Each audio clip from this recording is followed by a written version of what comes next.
Welcome back to Sleep Nova. Sit back, relax, and don't forget to comment where you're watching from down below. It's amazing seeing people all around the world supporting my small channel. Now, enjoy the show. What is the universe? Silence, darkness. Before time began, there was nothing. No space to move in, no time to mark a before or after, no light, not even darkness, only a void beyond understanding.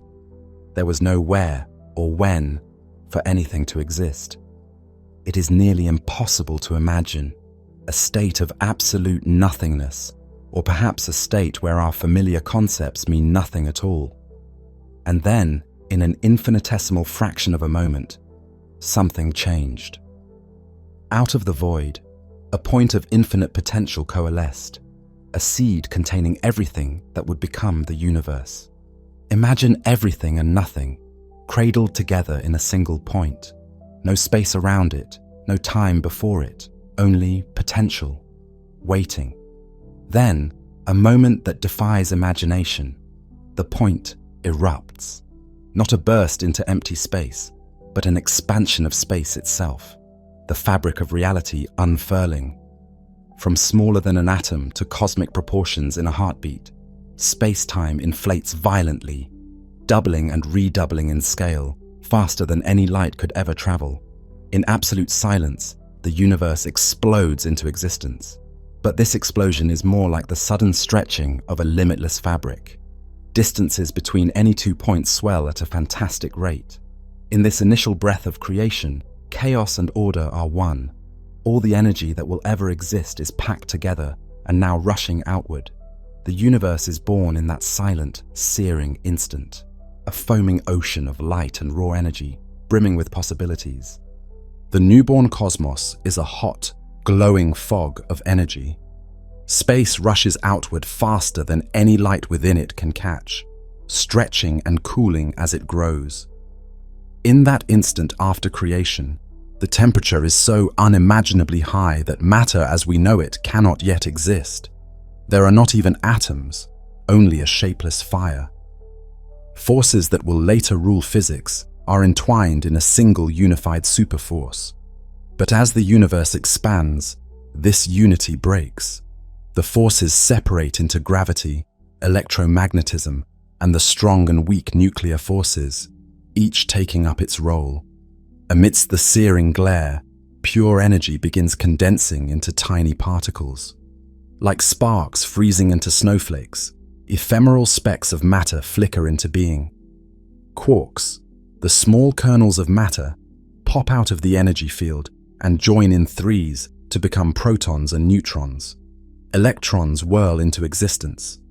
These particles and their opposites, antimatter twins, appear in pairs, colliding and vanishing in flashes of light.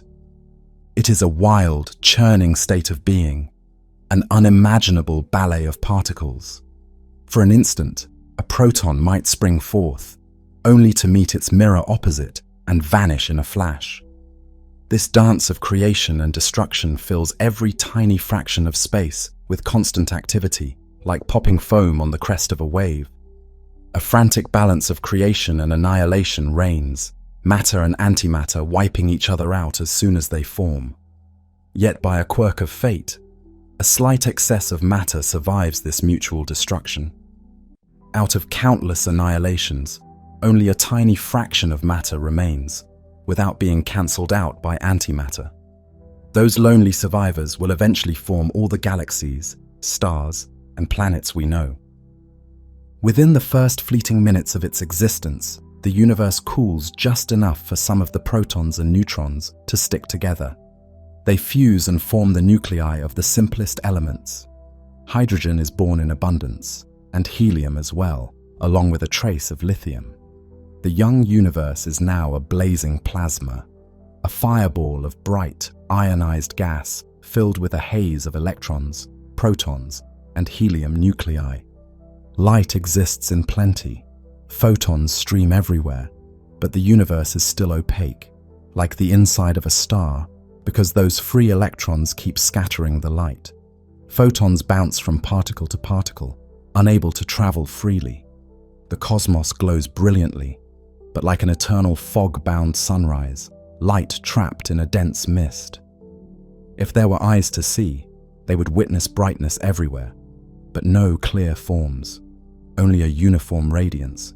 Eons of expansion and cooling pass. The once blazing cosmos dims from white-hot to red-hot to a dull orange glow, like iron cooling in a forge. Finally, as the universe ages and expands, a critical threshold is reached. The temperature falls to a few thousand degrees, cool enough for electrons to calm down and be captured by atomic nuclei. One by one, electrons settle into orbits around hydrogen and helium nuclei. At that moment, the free charges that kept the universe opaque vanish, locked into neutral atoms. The fog clears. All at once, light is free. Photons that had been trapped, ricocheting endlessly, now stream across the universe unimpeded. The entire cosmos, once an endless furnace of scattered light, suddenly becomes transparent. A brilliant glow suffuses space, the first light able to travel unhindered. It is as though a cosmic dawn has broken. The young universe shines as a whole, a pale, orange-white radiance, bathing everything. This glow comes from everywhere at once, filling all of space with a release of pent-up illumination. For the first time in cosmic history, darkness truly ends. But as with all things in an expanding universe, the light does not stay bright for long. Space continues to stretch, and that initial brilliant glow begins to fade and redden. What was once a blinding fire all around slowly softens. The orange-white light slips to deep red, then to infrared, weakening and cooling as the universe grows bigger and colder. In time, the glow becomes invisible to any eyes that might someday open. Day has turned to twilight on a cosmic scale, and then to night. The photons released at the clearing of the fog still exist, but now they are mere whispers of their former selves, stretched into faint microwaves by billions of years of expansion. The universe is left with a gentle afterglow, an omnipresent memory of that early light, too dim for any creature to perceive without special instruments. This faint afterglow is what modern science calls the cosmic microwave background, a cool, all-pervading whisper from the universe's infancy, still murmuring in the darkness. It will persist through all cosmic time, a quiet testament to the moment the cosmos first revealed its light. For a long stretch after that first dawn, the universe has no new sources of illumination. The brilliant flash of creation has faded to an infrared and microwave murmur. To any hypothetical observer then, space would now appear black and starless. The cosmos has entered a deep cosmic night, a dark age before the first stars. Yet in this darkness, something profound is happening. The universe is no longer perfectly uniform. Tiny ripples in density, imprints from the universe's explosive birth, have begun to grow. Under the gentle but relentless pull of gravity, matter starts to gather into ever so slightly denser clumps. The primordial hydrogen and helium gas, spread almost evenly across space, finds itself ever so subtly thicker in some areas than others. Those areas draw in more gas from their surroundings. Invisible hands, gravity's hands, are sculpting the cosmic landscape. Vast swaths of gas begin to flow along unseen paths, collecting into filaments and nodules. In the darkness, the primordial cosmos is taking on structure. A cosmic web is emerging, though no one is there to see it. Slowly, ever so slowly, the darkness is seeded with the promise of light. Over millions of years, diffuse gas pools into clouds, and those clouds condense into tighter knots. Gravity sculpts filaments and knots in the diffuse gas, a delicate framework stretching across space. Where the filaments intersect, gas piles up into deepening gravitational wells. Dense pockets form like dew collecting on a web, and within them, pressure and heat begin to build relentlessly. Eons pass in darkness as these invisible battlefields of gravity and pressure play out, until, at last, gravity's relentless pull triggers a dramatic event. In one of these collapsing clumps of gas, a point of light ignites. Deep within a particularly dense cloud, hydrogen atoms are squeezed so tightly and heated so intensely that they begin to fuse together. Like countless nuclear bombs detonating each second, this fusion unleashes a brilliant flood of energy. A new star's fire is lit. After ages of darkness, a pinprick of starlight pierces the cosmic night. A star is born. The first star the universe has ever known. It's a massive, hot star, far larger than most that will come later. In its core, nuclear reactions burn furiously, turning hydrogen into helium and releasing a blinding radiance. Starlight bursts outward from that newborn star, and a radiant beacon now shines, where before there was only cold, silent gas. This lone star is soon joined by others. In neighboring dense pockets across the early universe, gravity ignites more stellar flames. One by one, throughout the cosmos, new lights flicker on as other gas clouds collapse and give birth to stars. They gather in clusters, the earliest proto-galaxies, tiny precursors to galaxies, each a swarm of newborn suns. Like lanterns kindling across a dark landscape, these first stars mark the end of the cosmic dark ages. The long night is over. The cosmos has had its first sunrise. The earliest stars are giants, colossal suns blazing blue-white with ferocious heat. They burn their fuel extravagantly, shining far brighter than the stars of later eras. But they live very short lives. They are born in a universe devoid of heavy elements, made only of primordial hydrogen and helium, which allows them to grow more massive than almost any stars that follow. These stellar leviathans pour out searing ultraviolet light that begins to clear the murk of leftover hydrogen gas around them. Ultraviolet photons rip electrons from hydrogen atoms in their vicinity, turning that gas back into hot ionized plasma. Each young star creates a bubble of transparency around itself, pushing back the curtain of remaining darkness. As more and more stars form, these bubbles expand and merge.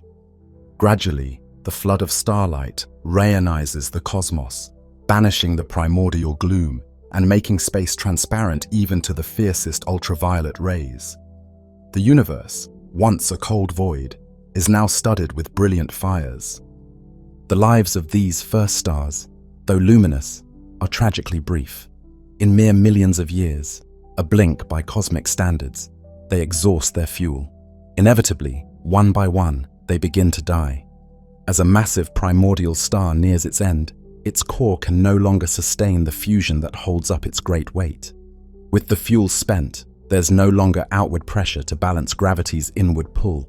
The core of the star caves inwards in a matter of seconds, heating and compressing to unimaginable extremes. In many cases, this collapse triggers a colossal rebound. The star's outer layers rush inward, then violently explode outward. The star dies in a titanic supernova, a detonation so bright it can, for a brief time, outshine entire galaxies. For that brief moment of death, the star accomplishes something miraculous. It creates elements heavier than helium that never existed before in the cosmos. In the furious furnace of the supernova, atoms fuse into new kinds: carbon and oxygen, silicon and iron, gold and uranium, and many more. The dying star hurls these newfound treasures into space, along with its blazing guts of lighter elements. Its outer layers explode outward at incomprehensible speed, a shockwave racing through the surrounding darkness. What was once a tranquil, steady star becomes an expanding shell of incandescent gas, a supernova remnant, enriching the cosmic medium with the ash of newly forged elements. Some massive stars collapse so completely that their cores become black holes, regions of gravity so intense that not even light can escape. Others leave behind ultra-dense neutron stars, city-sized spheres of degenerate matter. But regardless of these exotic remnants, the most far-reaching legacy of the first stars is the enrichment of space. The heavy elements scattered by their supernovae spread out and mix into the surrounding gas. Without such stellar catastrophes, planets and life as we know them would be impossible. These first stars are cosmic alchemists. In dying, they forge the ingredients for worlds and living beings to come. Thus, paradoxically, the destruction of the earliest stars lays the groundwork for even greater complexity in the universe. The once pristine cosmic gas is no longer pure hydrogen and helium. It is seeded with new elements, metals, later generations of astronomers will call them. These added elements radiate heat more efficiently, allowing gas clouds to cool faster and fragment into smaller clumps. In the ashes of the first supernovae, enriched clouds of gas begin to collapse anew. The next generation of stars is born amid the debris of the first. While stars are being born and dying, gravity is orchestrating an even grander dance on larger scales. The first stars don't form in isolation. They gather in groups, bound by their mutual gravity. Dozens, then hundreds of these pioneers swarm together, forming star clusters that are the seeds of galaxies. Over time, more gas falls into these clusters, spawning new stars, and the clusters grow. Small proto-galaxies merge with their neighbors, drawn together like droplets of water coalescing on a window pane. With each merger, a new, larger galaxy takes shape, its form changing in the violent embrace. Two stellar systems may collide and pass through one another. Individual stars rarely crash head-on, given the vast space between them. But their gas clouds slam together, triggering brilliant bursts of star formation. In these cosmic collisions, galaxies are born and transformed. Rotating disks flatten out and sprout majestic spiral arms, or chaotic mashups settle into glowing ellipticals. The history of the universe is a history of structure emerging and growing. Clumps of matter becoming star clusters merging into galaxies, galaxies assembling into even larger galaxies. On a larger canvas still, gravity draws galaxies into communities. Galaxies are not scattered randomly. They collect in groups and clusters, and these clusters themselves clump along unimaginably long filaments. The matter in the universe forms a vast, foamy pattern, the cosmic web. Galaxies line up in gossamer threads and walls, outlining enormous voids where hardly any galaxies shine. Picture a sponge, or a spider's web, on the scale of hundreds of millions of light years. That is the distribution of galaxies in our cosmos. In this grand design, clusters of galaxies are nodes where filaments intersect, and between these bright nodes stretch sparse bridges of matter. The voids between are like black hollows, cosmic cavities, with only a sprinkling of galaxies inside. If we could view the universe from far above, we would see something like a luminous web or the neural network of a giant mind, galaxies linked by filaments across the dark. Yet, in this immense cosmic web, most of the matter is hidden from view. Every galaxy, every cluster of galaxies, sits within an enormous halo of invisible mass that far outweighs all the stars and gas we can see. This hidden mass is dark matter, an elusive substance that neither emits nor absorbs light. It slips through ordinary matter almost like a ghost, rarely interacting except through the force of gravity. But its gravitational influence is profound. Dark matter provided the scaffolding for structure to form in the first place. Long before stars ignited, vast clumps of dark matter were drawing in gas, herding it into the filaments and halos that became galaxies. Now, it holds galaxies together and keeps their fast-spinning stars from flying into space. We infer its presence because stars in the outer regions of galaxies orbit faster than they should if only visible matter existed. Something unseen is contributing extra gravity. We also detect it indirectly through gravitational lensing. Distant galaxies appear distorted or duplicated because light bends around massive concentrations of unseen matter, like a cosmic funhouse mirror. All the evidence whispers of a huge invisible presence. Dark matter is the silent architect of the cosmos on large scales, the unseen glue that binds the glittering galaxies into the cosmic web. Without it, the universe would be a very different, likely far emptier place. While dark matter pulls the cosmos together, another mystery pushes it apart. For eons, gravity reigned, slowing the expansion of space. But long ages after the Big Bang, the balance tipped. The expansion, which had been decelerating under gravity's drag, found a new impetus and began to accelerate again. Space itself seems to possess an eerie energy, a built-in pressure of the vacuum that shoves galaxies away from each other. We call this dark energy, though the name is merely a placeholder for something we have yet to truly comprehend. It is everywhere, hidden in empty space, gentle yet relentless in its repulsive push. Over time, dark energy's influence grew and came to dominate the universe's evolution. Distant galaxies, once merely coasting outward, are now racing away faster and faster as space expands ever more rapidly.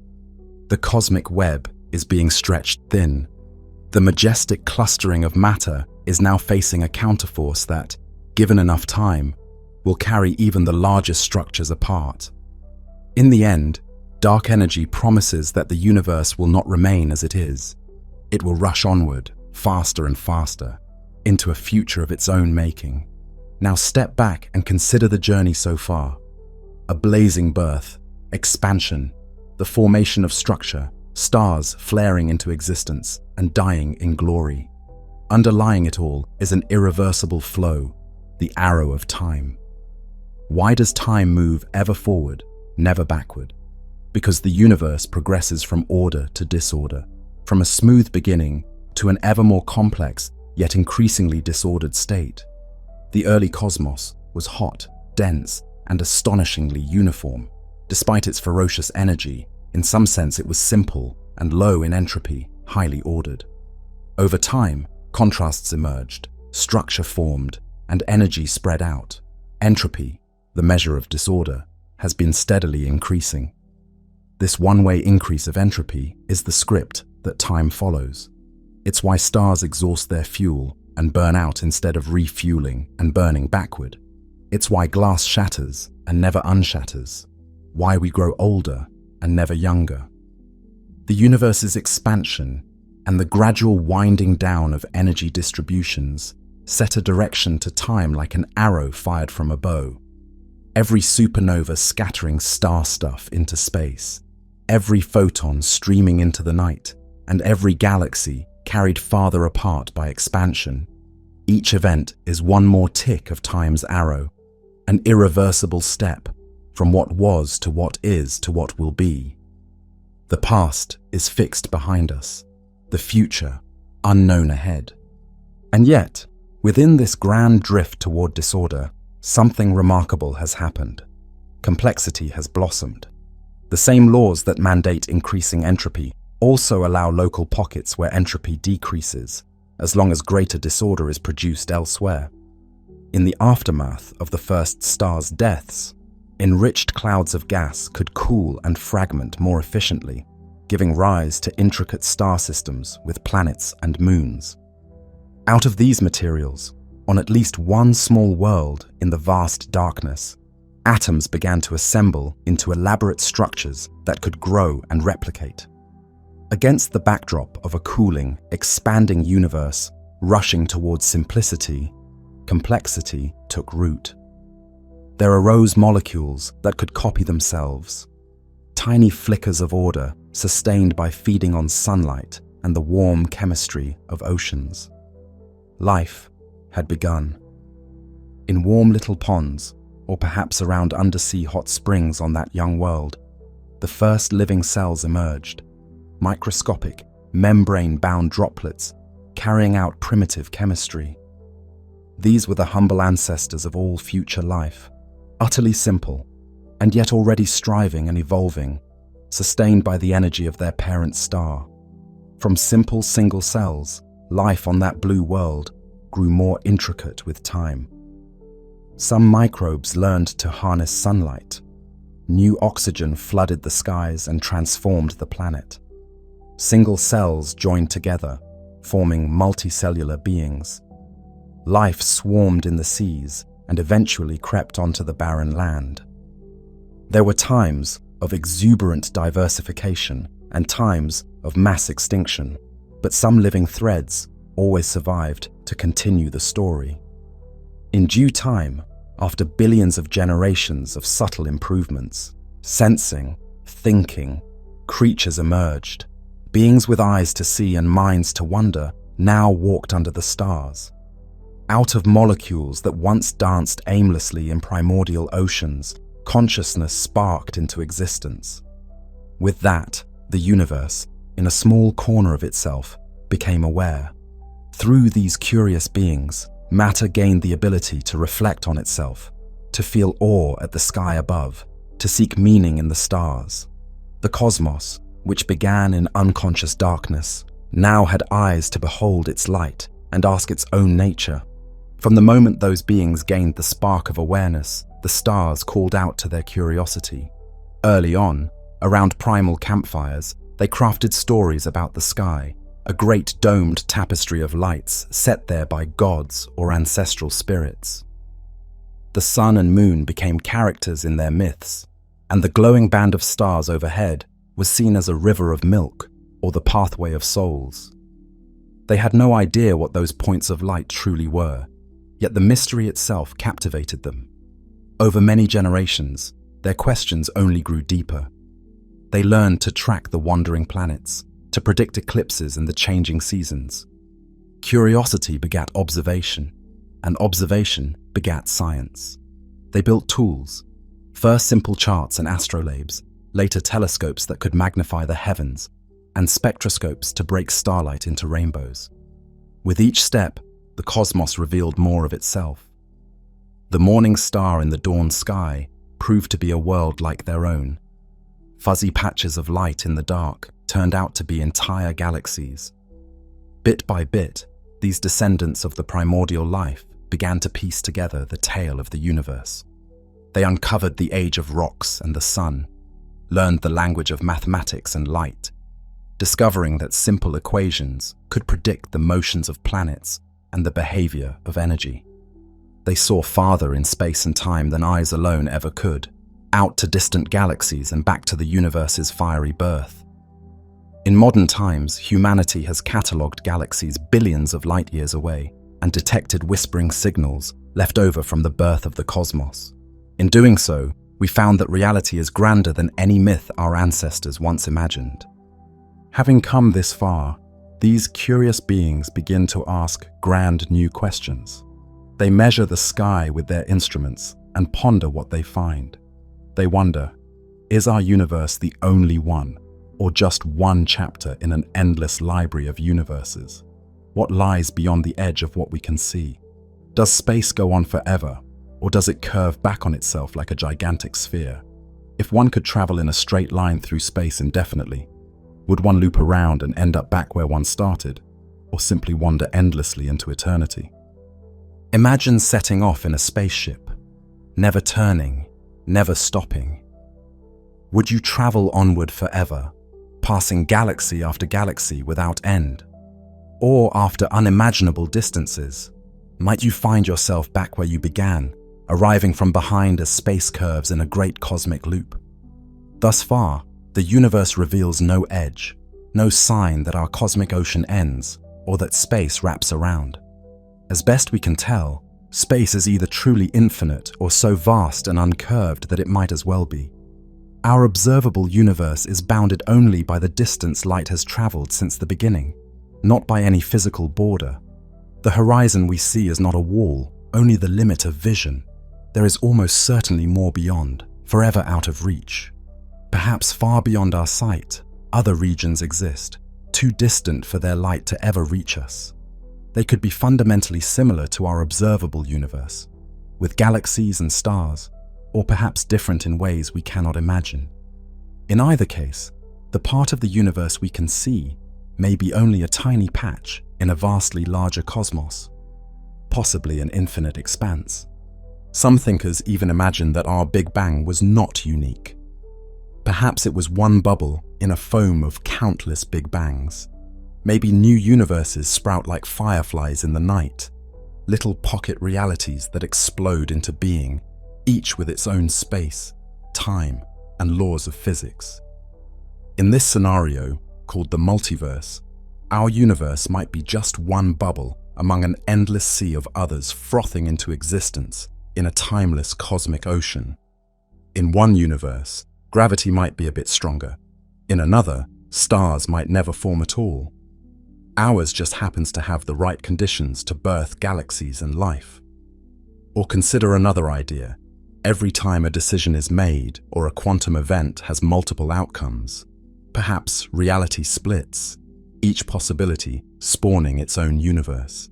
In this view, existence is like a mighty river that keeps branching into countless streams, creating an ever-multiplying array of parallel worlds.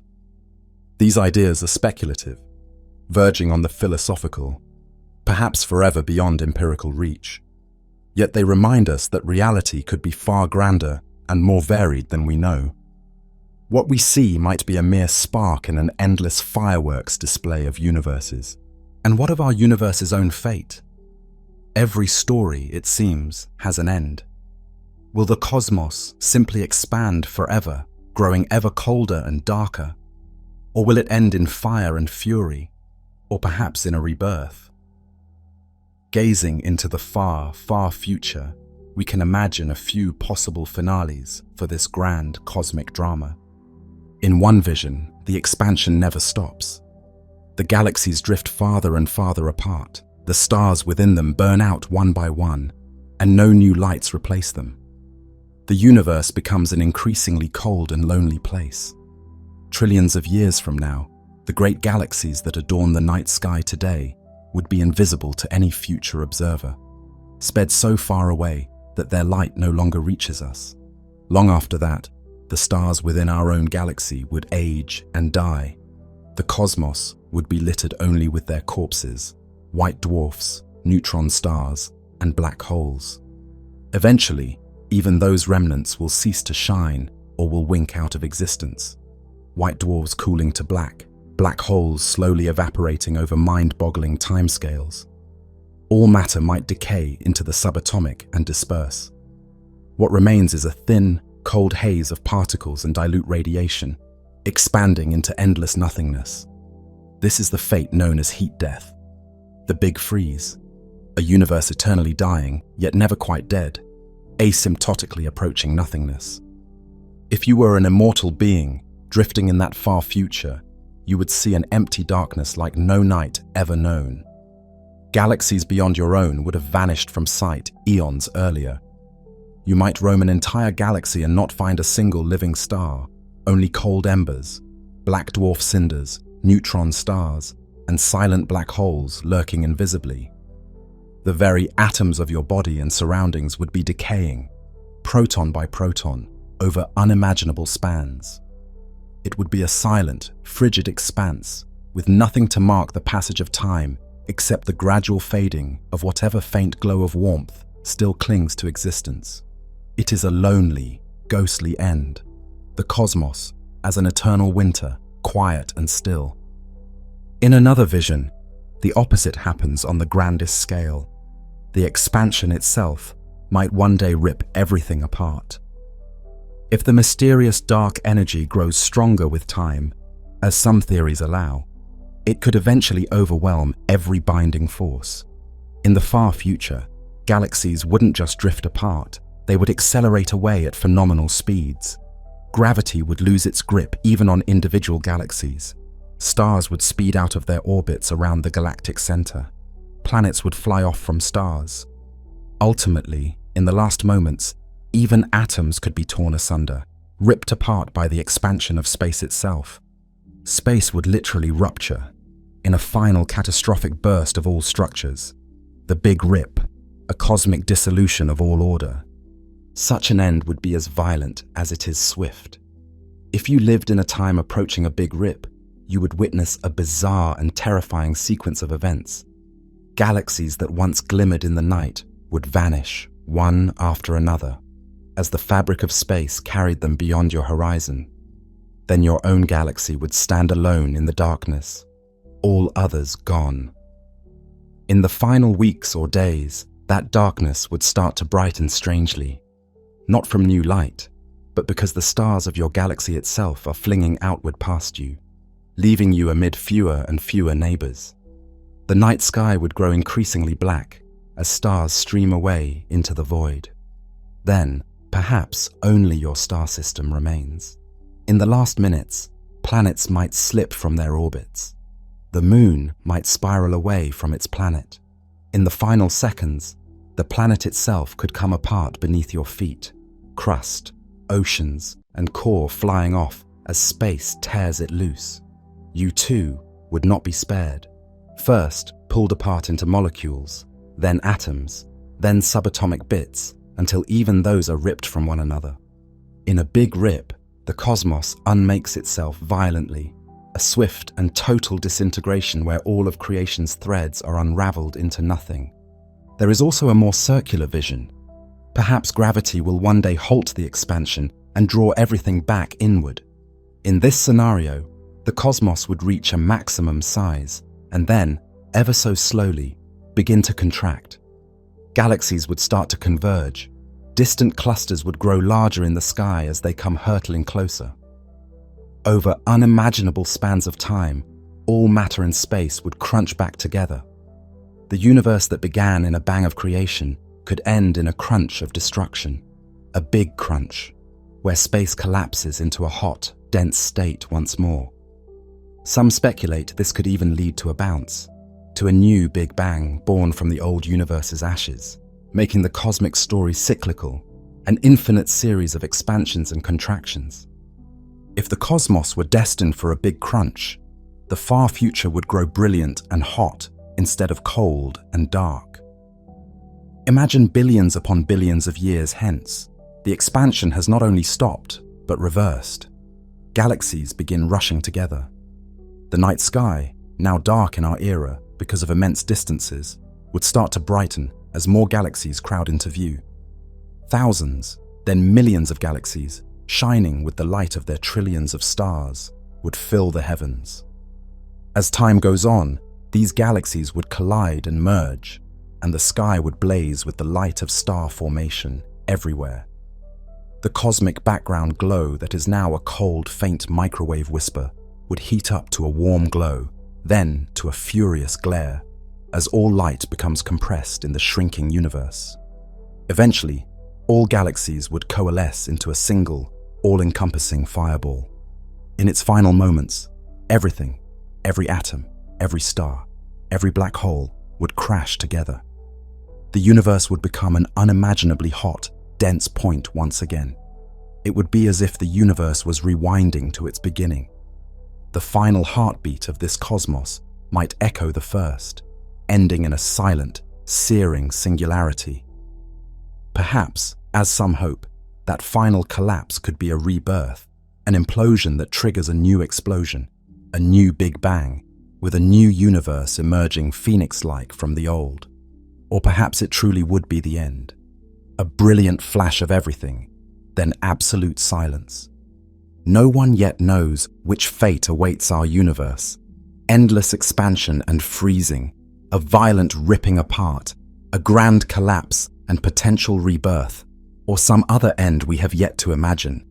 For now, we live in a precious era of cosmic history.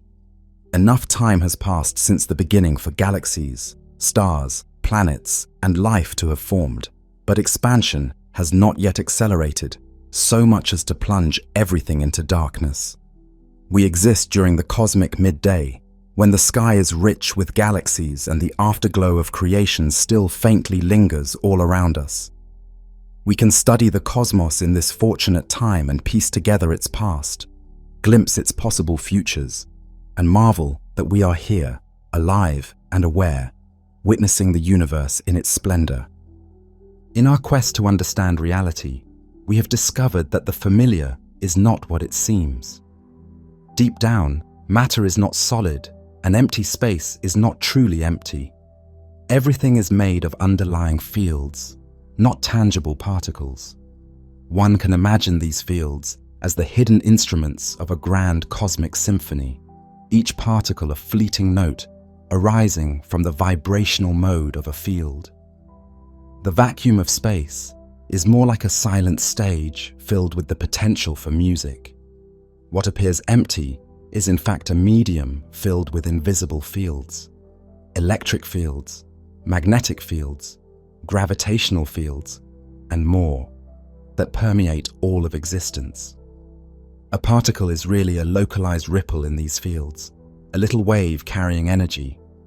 Thus, every atom in our bodies is a tiny vibration in a field that spans the universe. Even the void seethes with quantum whispers.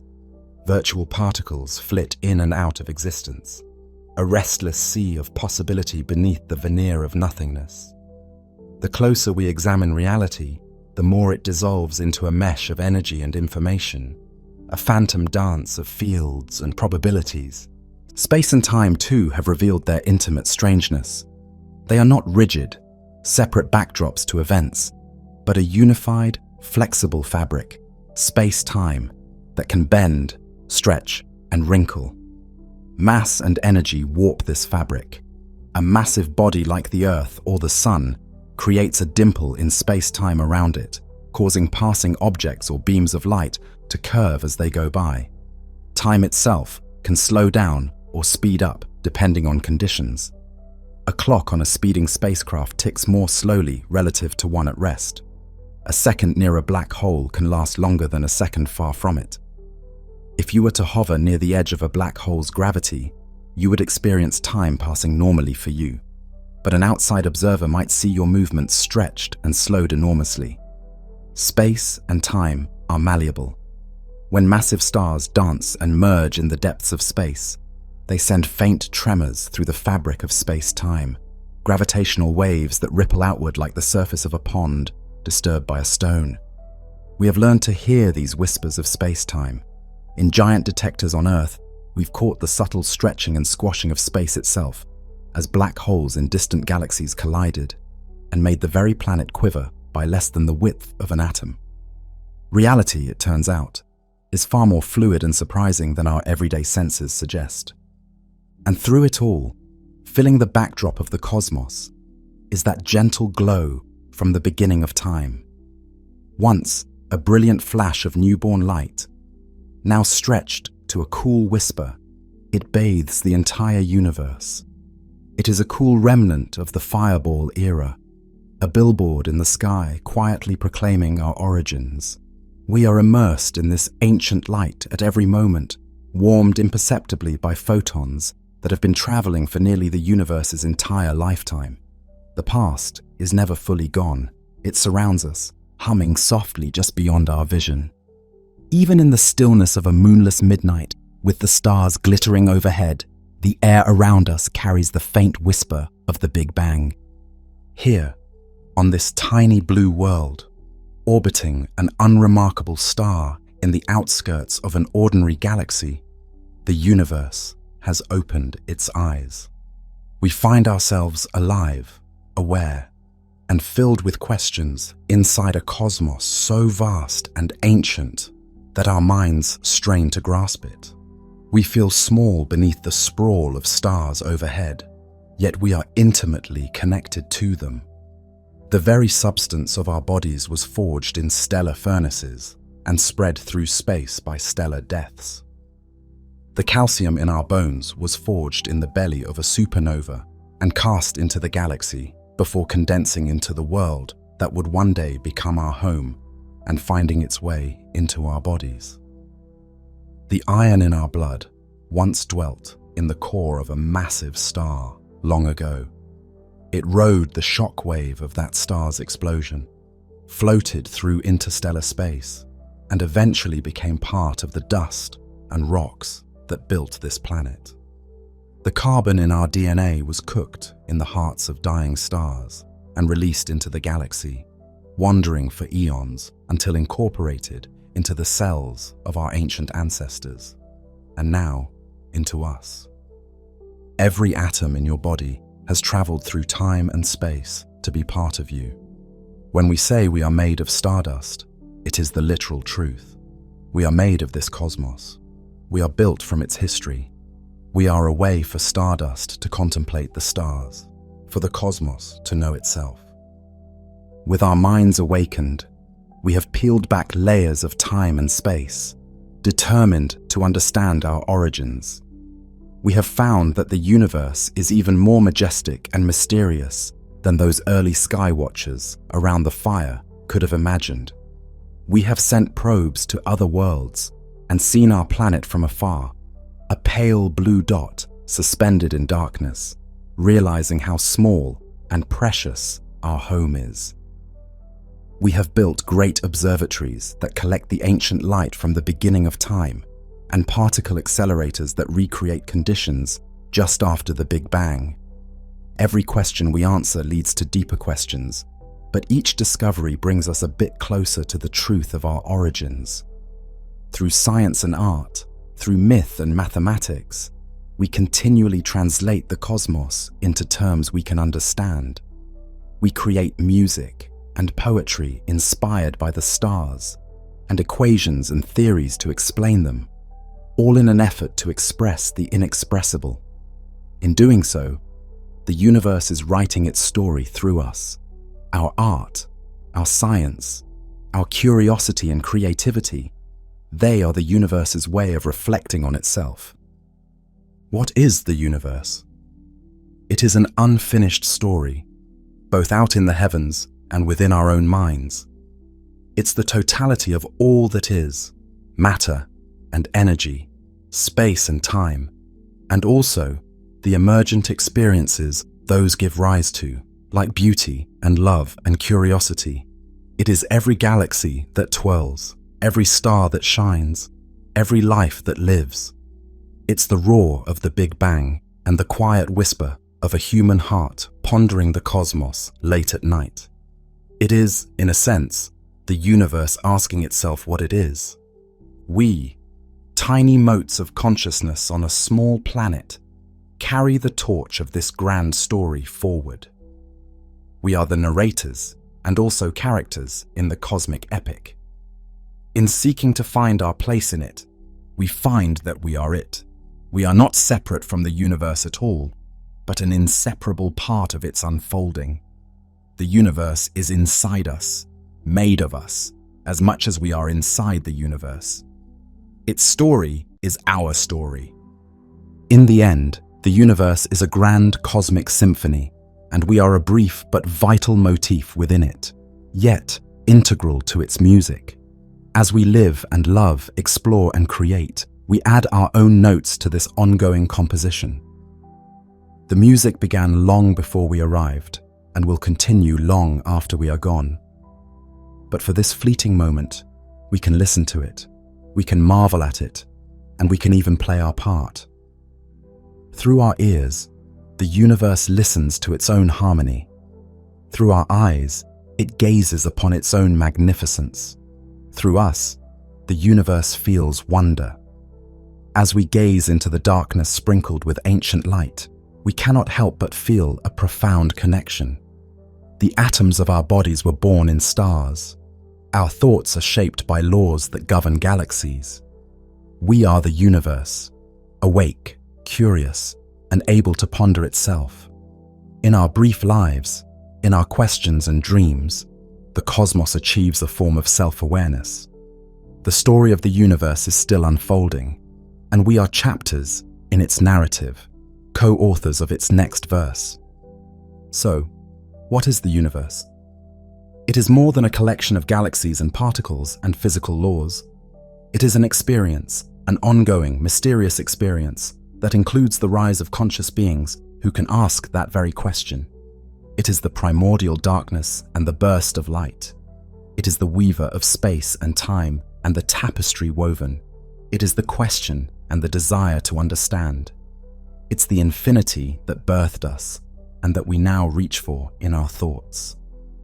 The universe is the grandest of all stories, the story of everything. And through our questions, our explorations, and our awe, that story continues. The universe is still writing itself through us.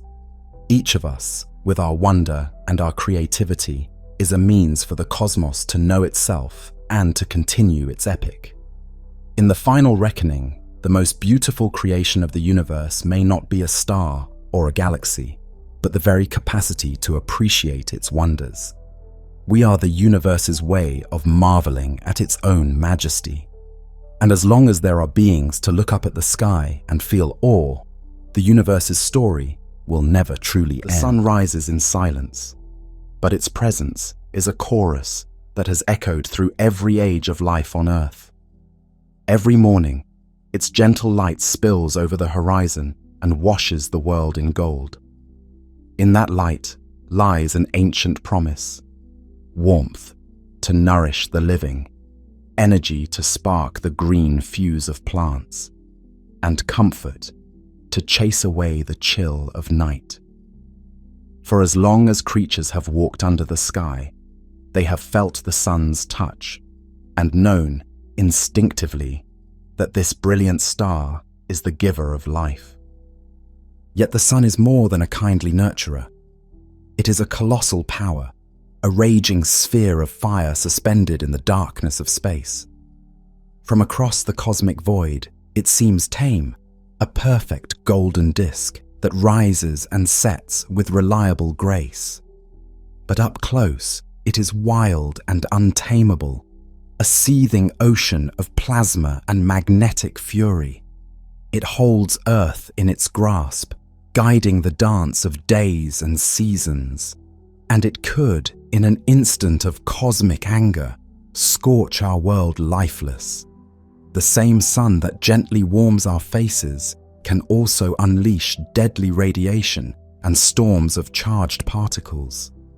It is a giver of life, and it can be a destroyer of worlds. Our ancestors revered the sun as divine, calling it by many names and worshipping its life-giving light. They built great stone circles and temples aligned to its rising, celebrated when it climbed high in summer, and feared its waning in winter. In rare moments, when the sun vanished in a daytime eclipse, they watched in dread and awe as day turned to twilight, praying for the light to return. They sensed its dual nature, its generosity and its danger, even without knowing the science. We now understand that the sun is a star, one among countless others in the galaxy. But to us, it is unique. It is our star, the hearth of our solar system, the steady heartbeat of our cosmic home. It beats silently, a deep thrum of nuclear fires and magnetic pulses that we cannot hear, but that sustains us nonetheless. Every ray of sunlight is a note in that silent symphony, a connection between our small lives and the vastness of the cosmos. Consider this: the light that caresses your skin today began its journey at the core of the sun long before you were born. The warmth on your face is the end of a story that started deep in a stellar furnace. The sun bridges our brief human moment and deep cosmic time. It links the atoms in our bodies to the atoms in distant stars. In its light, we find both our origin and our destiny. We stand in the glow of a cosmic engine, often unaware that above us, a star's turbulent heart is burning and beating ceaselessly. To truly know the sun, we must journey into its very heart. Let us leave behind the blue of our sky and travel inward into the blinding brilliance, into the inner sanctum of our nearest star. What we find there is both humbling and wondrous, a story of creation and destruction, of light and darkness, of a star's life from birth to death. It is, in many ways, the story of ourselves, written in the language of light. Imagine plunging through the sun's surface and journeying toward its center. As we descend, the light intensifies and the heat becomes unimaginable. Deep inside, At the very core of the Sun, we enter a realm of staggering pressure and temperature. Here in this stellar heart, hydrogen atoms are crushed together so tightly that they fuse into helium. In that act of fusion, a tiny bit of matter transforms into pure energy, an alchemy that powers the Sun. This is the engine of creation hidden in the Sun's core. Every second, an immense burst of energy is released, radiating outward to keep the star shining. Gravity presses inward relentlessly, trying to collapse the Sun under its own weight, but the fury of nuclear fusion pushes outward, holding the star up. In this balance between gravity and fire, the Sun's core burns steadily, a sphere of blazing plasma denser than solid iron and far hotter than any furnace on Earth. The core is a place of extremes beyond our experience. Its light is born in blinding abundance, yet none of that brilliance escapes directly. Only ghostly particles called neutrinos slip away unhindered, streaming out from the core and passing through the Sun's layers, and even through our bodies on Earth, as though nothing were there at all. They are the silent heralds of the Sun's heart, whispering of the nuclear fires within. Moving outward from the core, we enter the radiative zone, a vast internal layer where the energy from the core migrates slowly outward in the form of light. Here, photons of radiation ricochet through a dense maze of atoms. A single particle of light, born in the core's fury, may bounce countless times from one atom to another, absorbed and re-emitted in an endless random walk. The plasma in this zone is so opaque and crowded that progress for any ray of light is agonizingly slow. Ages pass as the energy inches its way outward. What we eventually perceive as sunlight on Earth has spent eons fighting its way through this hot, stifling labyrinth. In these deep regions of the Sun, energy is transferred not in a simple beam, but like a traveler lost in a thick forest, zigzagging gradually toward freedom. Eventually, the character of the Sun's interior changes. Further out, the stellar plasma becomes cooler and less dense, and it can no longer transport energy purely by the random diffusion of photons. At this point, a new process takes over: convection. We have entered the convective zone, the Sun's outermost interior layer, where heat is carried upward by the motion of the gas itself. Picture an immense cosmic cauldron boiling slowly. Hot plasma from the layers below becomes buoyant and rises toward the surface, carrying energy with it. Upon reaching higher, cooler regions, it loses heat, becomes denser, and sinks down again to be reheated. These rolling currents form giant looping cells of plasma the size of continents, rising and falling in rhythmic surges. Through the convective zone, energy that once took millennia to crawl outward now surges toward the surface in a matter of mere weeks, riding the updrafts of this titanic, boiling motion. At last, the energy reaches the visible surface of the Sun, the photosphere. This is the layer where the Sun's light finally escapes into space and shines freely across the solar system. To our eyes, the photosphere is the Sun's radiant face, a glowing golden disk with a sharply defined edge. Up close, it would not appear smooth at all, but finely textured and ever-changing. The surface seethes with the imprint of the convection below, a pattern of granules, like a vast mosaic of luminous cells. Each granule is the top of a convective plume, a cell of hot plasma rising from the depths. Their centers glow bright and white-hot, where fresh energy wells up, and their edges darken to a deeper amber, where cooler plasma is sinking back down. This granular pattern continually shifts and reforms, as though the Sun's face is a living, boiling sea of light. Here and there, the photosphere is marred by dark blemishes, sunspots. These spots are cooler than their surroundings, and so they appear nearly black against the brilliance of the Sun's face. A sunspot is born from the Sun's magnetic mischief. Intense magnetic fields well up from inside the Sun and suppress the hot rising gas, creating a region that is slightly less hot and thus darker. Sunspots can grow to be larger than the entire Earth and may last for days or weeks before dissipating. They are a sign that the sun's magnetism, though invisible, is ever present, knitting itself into the solar surface. We will soon see how these magnetic forces can erupt in violence, but for now, standing at the surface of the sun, we behold a roiling ocean of fire extending in all directions, a vista of constant boiling creation. Peering at the sun's face with sensitive instruments, we find that it is also vibrating subtly. The boiling convection within causes the sun to ring like a resonant bell. Its surface shivers in patterns, waves traveling across and through the sun, making the whole star gently pulse. Astronomers use these pulsations, this music of the sun, to probe its interior, much as one might learn the shape of a bell from the sound it makes. Through this solar symphony, we can discern the flowing currents deep inside, the building magnetic fields, and even hints of the sun's core, all hidden beneath the blinding glare. Rising above the photosphere, the sun's atmosphere continues outward in layers of increasing mystery. Just above the visible surface lies the chromosphere, a tenuous veil of gas that appears as a faint, pinkish glow.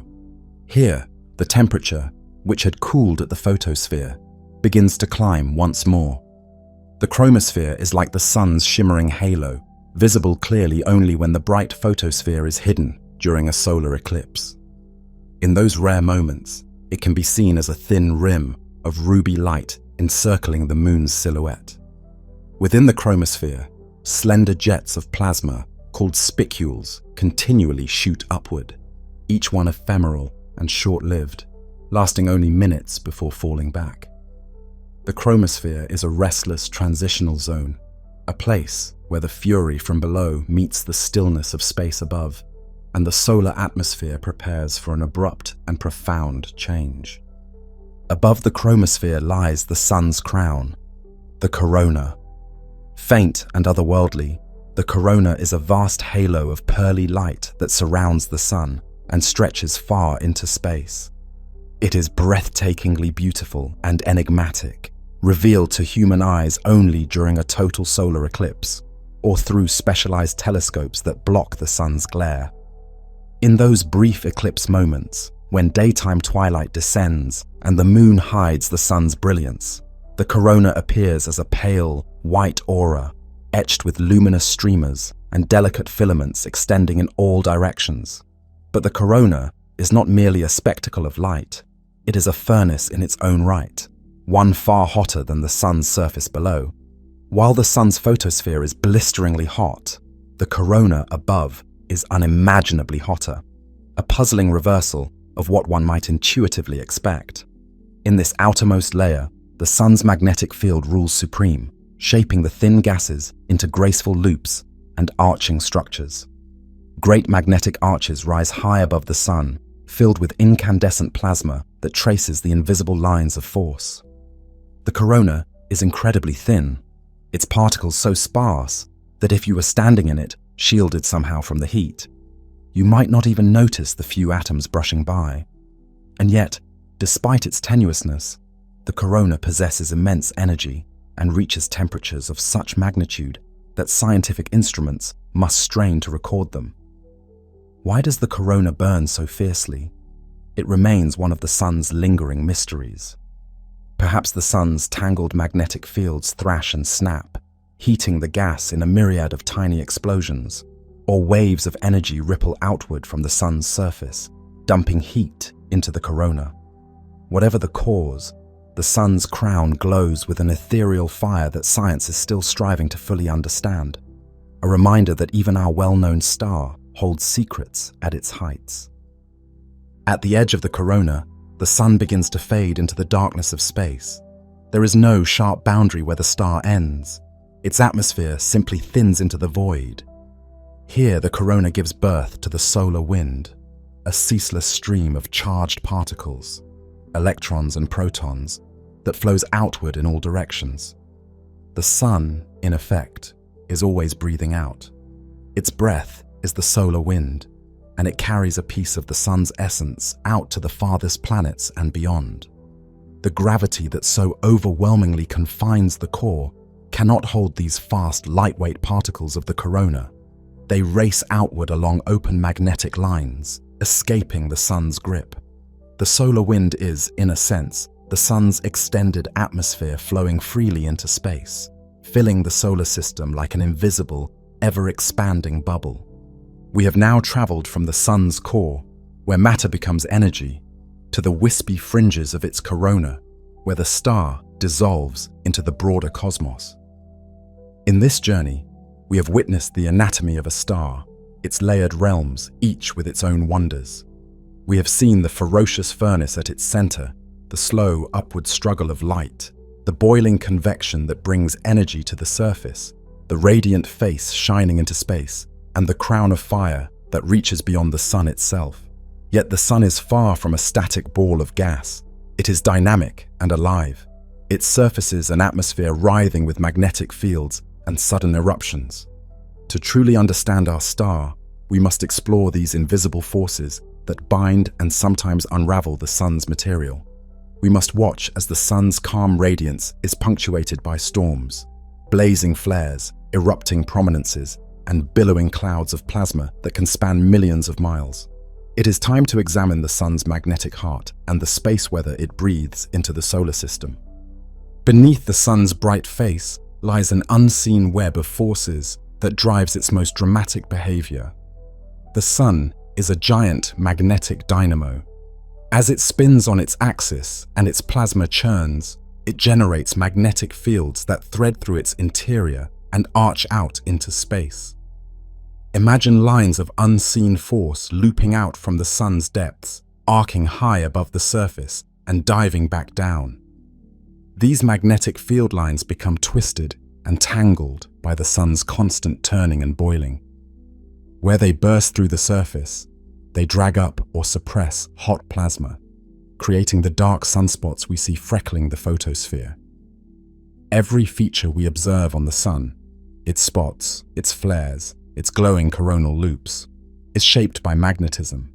Without the magnetic field's influence, the sun would be a far more monotonous star. Instead, magnetism makes it a living, breathing, and sometimes tempestuous entity. Sunspots are the most visible signs of the sun's magnetic moods. They tend to appear in groups, often as pairs linked by a great looping magnetic field. One spot will have a north magnetic polarity, the other a south, like opposite poles of a bar magnet. The arc of magnetism connecting them traps cooler plasma in its grip, outlining structures we sometimes see as prominences, towering loops of glowing gas that stand above the sun's surface.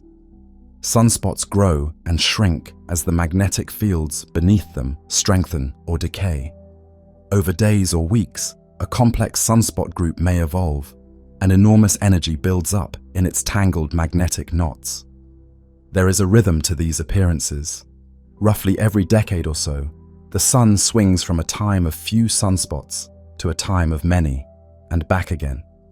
At the peak of this cycle, dozens of spots can dance on the sun's face. At the low point, the sun's visage is often clear and quiet. Each cycle, the sun's magnetic poles even flip. North becomes south, and south becomes north, as part of this regular heartbeat of our star. Our sun, like a living thing, has its seasons of storm and calm. When the stress in twisted magnetic field lines becomes too great, they can suddenly snap into a new shape, much like a tensed rope that finally breaks free. In that instant, the energy that was bottled up in the field is explosively released. This is a solar flare. On the sun's surface, a flare is a blinding flash of brightness, a sudden blaze of radiation across the spectrum. It is as if a patch of the sun's surface has detonated with the power of countless nuclear bombs. In minutes, a flare unleashes a torrent of X-rays and charged particles into space. If the Earth lies in its path, these emissions race toward us at light speed, arriving just minutes after the flare erupts. Our planet's upper atmosphere suddenly swells with energy. Radio communications can crackle and fade as the ionosphere, the atmosphere's charged upper layer is pummeled by the onslaught, and astronauts in orbit might hastily seek shelter from a burst of radiation that moments before was not even known to exist. Flares are often accompanied by an even more massive eruption, the coronal mass ejection, or CME. Where a flare is a flash of light and high-speed particles, a CME is a giant cloud of solar plasma hurled out from the sun. When a particularly complex magnetic loop in the corona destabilizes, it can fling away a chunk of the sun's outer atmosphere entirely. Imagine a colossal bubble of electrified gas, more massive than all of Earth's oceans combined, suddenly launched into space and expanding as it races outward. A coronal mass ejection can contain an astonishing amount of matter and energy, an immense, billowing storm front in the emptiness of space.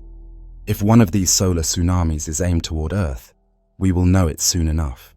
Within a day or two of the eruption, the wave of solar particles reaches our planet. Earth's magnetic field recoils and reverberates from the impact, like a bell struck by a hammer. We call this disturbance a geomagnetic storm. When a geomagnetic storm engulfs Earth, the results can be both beautiful and dangerous. Under the night skies at high latitudes, ghostly lights burst forth. Auroras, the northern and southern lights. Normally, auroras are confined to the polar regions, tracing the shape of Earth's magnetic field as it directs the sun's particles toward the poles. But during a strong solar storm, auroras can be seen much farther from their usual homes, painting the skies in eerie greens, purples, and reds over a vast swath of the world. Imagine waking in the tropics to find the night sky alive with rippling curtains of light. Such an astonishing sight has indeed occurred when the sun lets loose one of its great storms. In ages past, people who witnessed auroras far from the poles were often terrified. They saw in them dragons or celestial armies, believing the heavens were aflame with omens. To ancient peoples, these luminous dances in the sky must have been both wondrous and terrifying. Even today, knowing their true cause, one cannot watch the aurora's shimmering display without a feeling of reverence for the forces at play. Yet along with this beauty comes disruption. The same geomagnetic tempest that sets the skies aglow can wreak havoc on our modern technology. The barrage of charged particles and the distortion of Earth's magnetic field can induce surges of electric current in long conductors here on the ground. In our age of wires and wireless signals, a strong solar outburst can interfere with radio transmissions, scramble GPS navigation, damage satellite electronics, and even overload power grids, plunging cities into darkness. Over a century ago, a monumental solar storm made telegraph lines spark and catch fire. Telegraph operators found they could disconnect their batteries and still send messages. So powerful were the electrical currents coursing through the wires. If a storm of that magnitude struck today, satellites might be knocked offline, and extensive blackouts could occur. For all our technological might, we remain passengers in the sun's domain, subject to its occasional fits of violence. This turbulent interplay of solar magnetism and its effects on Earth and the planets is what we call space weather. Like weather in Earth's atmosphere, it has calm days and tempestuous days. The sun's magnetic field is ever shifting, and as it does, it breathes out gusts and squalls into the solar system. Most of the time, the solar wind blowing past Earth is a gentle breeze, and our planet's magnetic field shrugs it off with little fanfare. But when the sun erupts, the space around Earth becomes a stormy sea. A surge of charged particles and magnetic disturbances crashes against our planet's defenses, and near-Earth space itself reacts in kind. Auroras lighting up, satellites feeling the shock, currents coursing through the ground below, where all seems quiet. Fortunately, Earth has a sturdy shield. Our planet's magnetic field envelops us, carving out a protective bubble that the solar wind must flow around.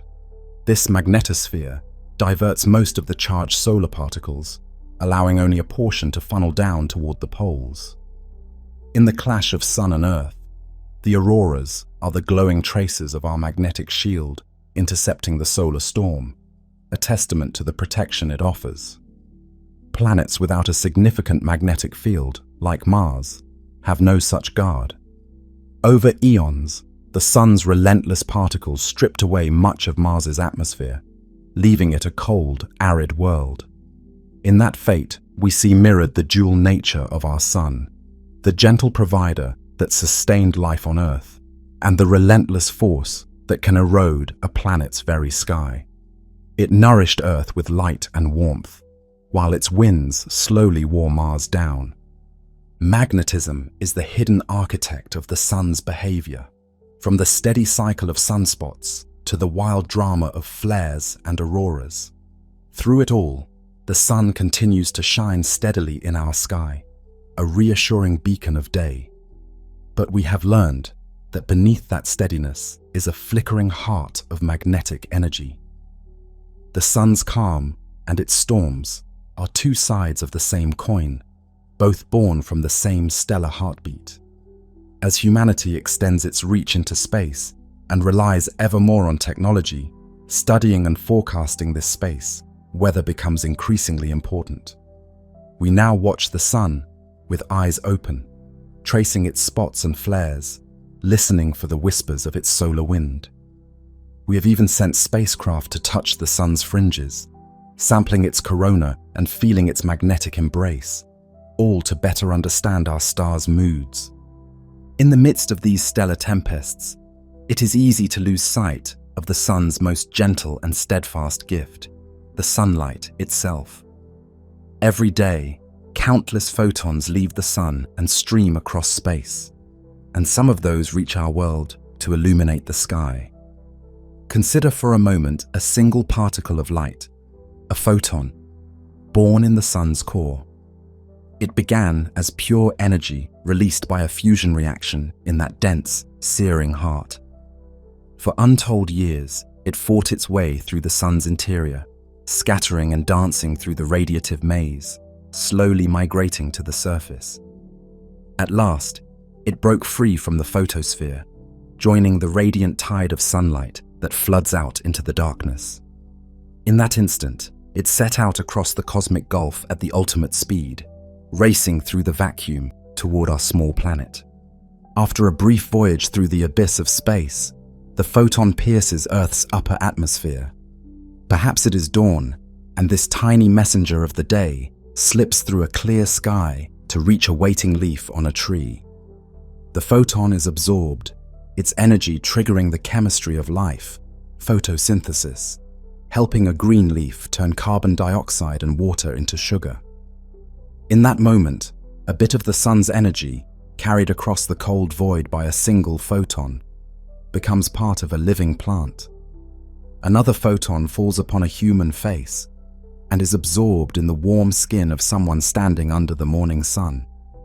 Nerves register the gentle heat. The mind welcomes the comfort.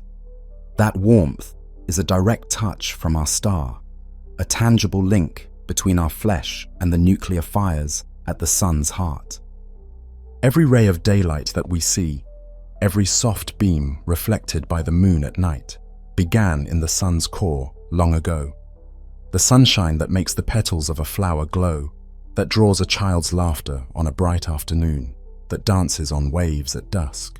All of it is energy forged in a star and sent outward as a gift across the emptiness.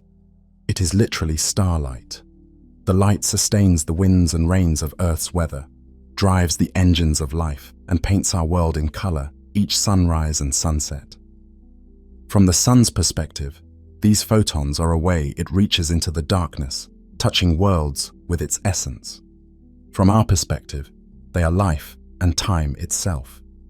Every meal we eat is sunlight captured by plants. Every sight we behold is enabled by the sun's illumination. Thus, the sunlight we feel on our skin carries an ancient story. It is the end of a journey that began in the heart of a star and a bridge between our everyday lives and cosmic processes.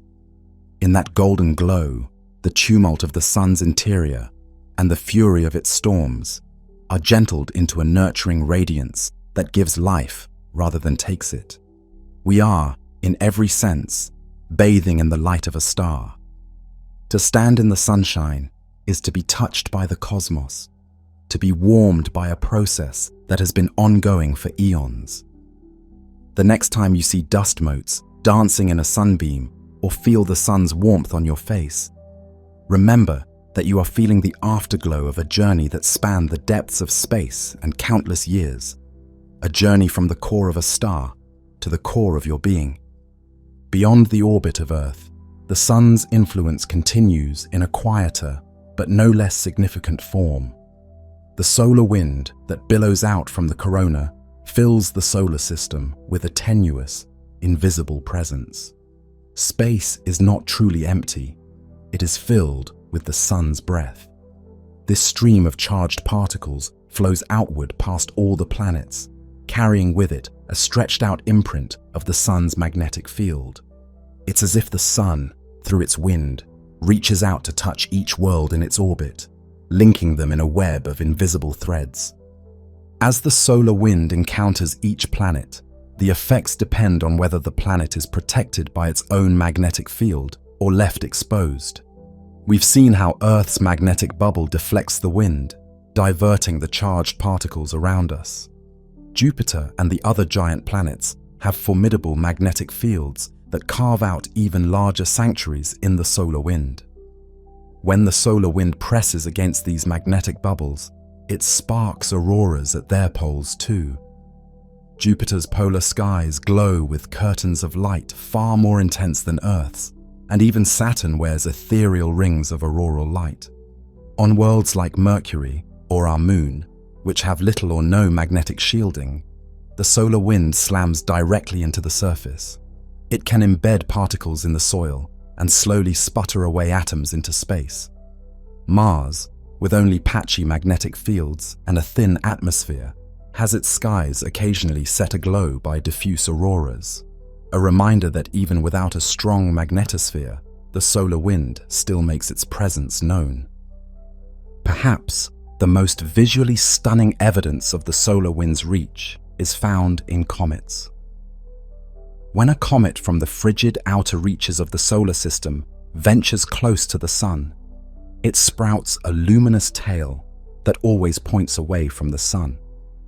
This is because the solar wind, along with the gentle pressure of sunlight, is pushing material off the comet's nucleus and sweeping it into a tail that streams far into space.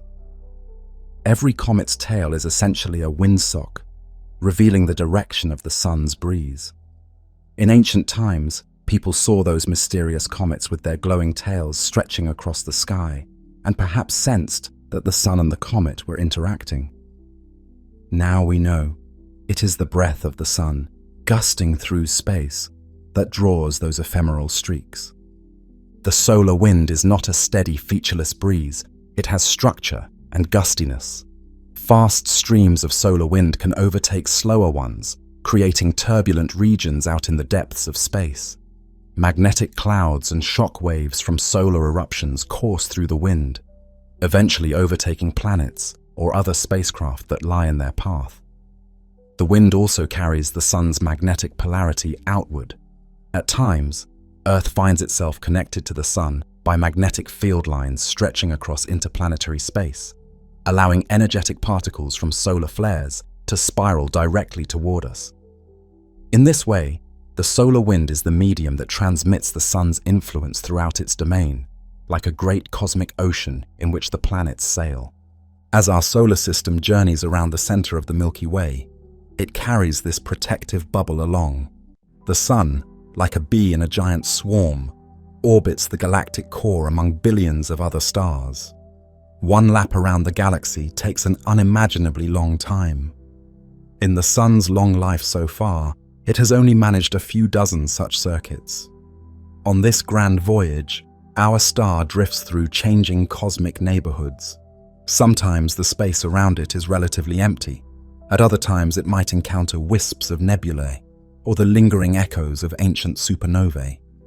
These encounters can subtly influence the boundary of our heliosphere, perhaps even nudge comets from the distant cloud at the fringes of our solar system. We ride along on this stellar odyssey, a family of planets wrapped in the sun's embrace, cruising through the galaxy's spiral arms. It is a humbling thought that our entire existence, every life, every story told under the sun, has been carried on this great galactic journey, and it will continue long after we are gone, the sun forging ahead through the dark with its tiny companions in tow. Eventually, at some immense distance from the sun, the solar wind begins to meet resistance. The sparse gas that drifts between the stars pushes back against the sun's advancing wind. The solar wind slows, compresses, and finally, at a certain boundary, it can push no further. The continuous expansion of the sun's atmosphere is halted by the presence of the wider galaxy. This boundary marks the outer edge of the sun's influence, the frontier of our star's dominion. Here, the solar wind's long journey ends, merging into the interstellar medium.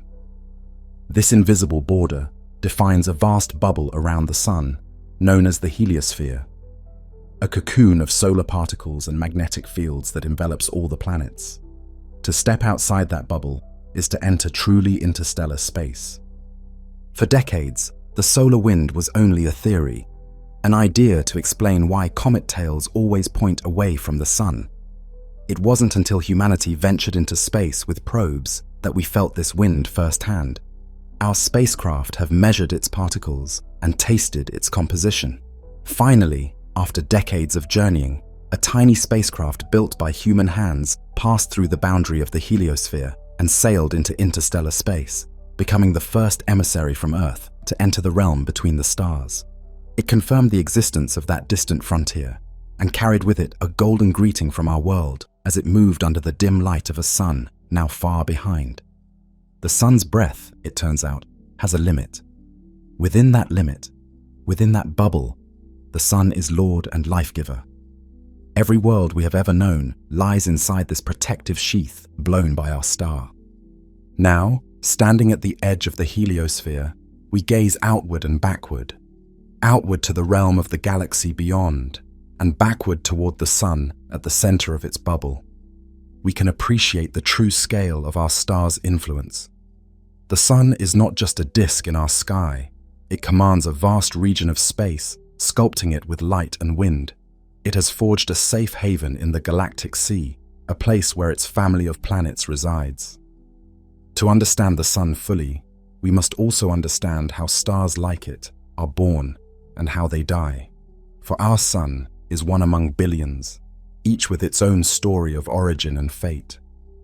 Our journey now moves beyond our solar system, beyond the present moment of our sun's life, to the story of how such stars come into being and how they transform over time. Stars are born in darkness, far from the bright bustle of any galactic core, in the quiet spiral arms of galaxies like our Milky Way. Vast clouds of gas and dust drift in cold obscurity.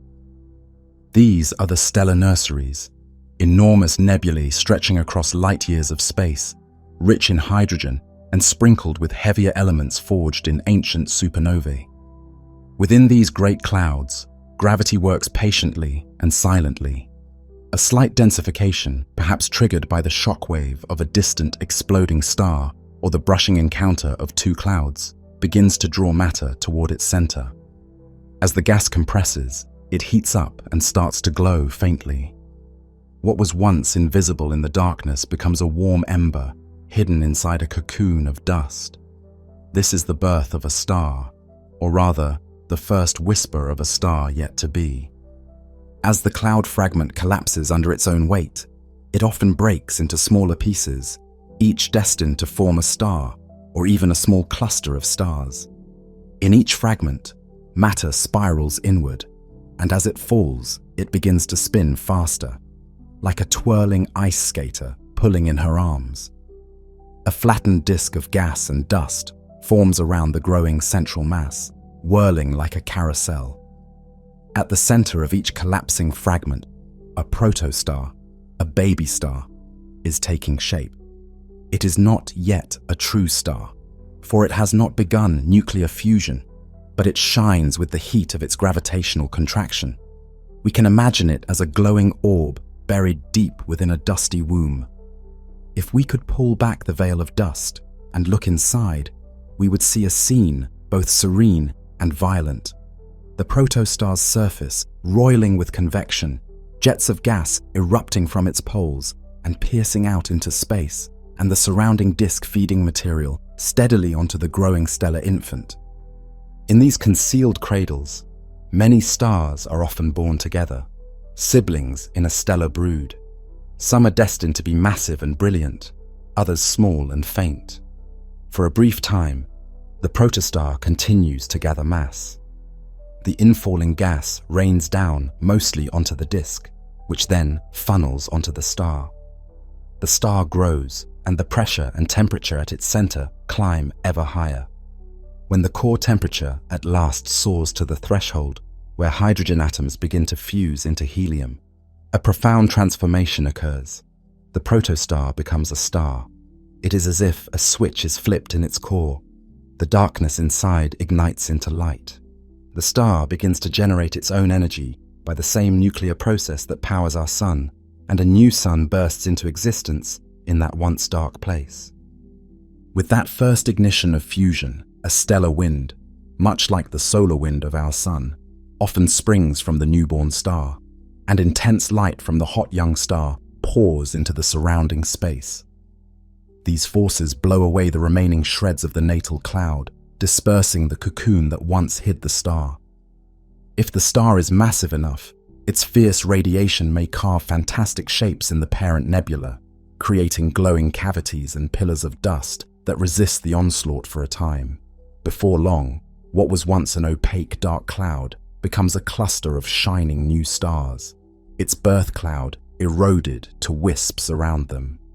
The siblings now bask in each other's light as they drift together, loosely bound by gravity.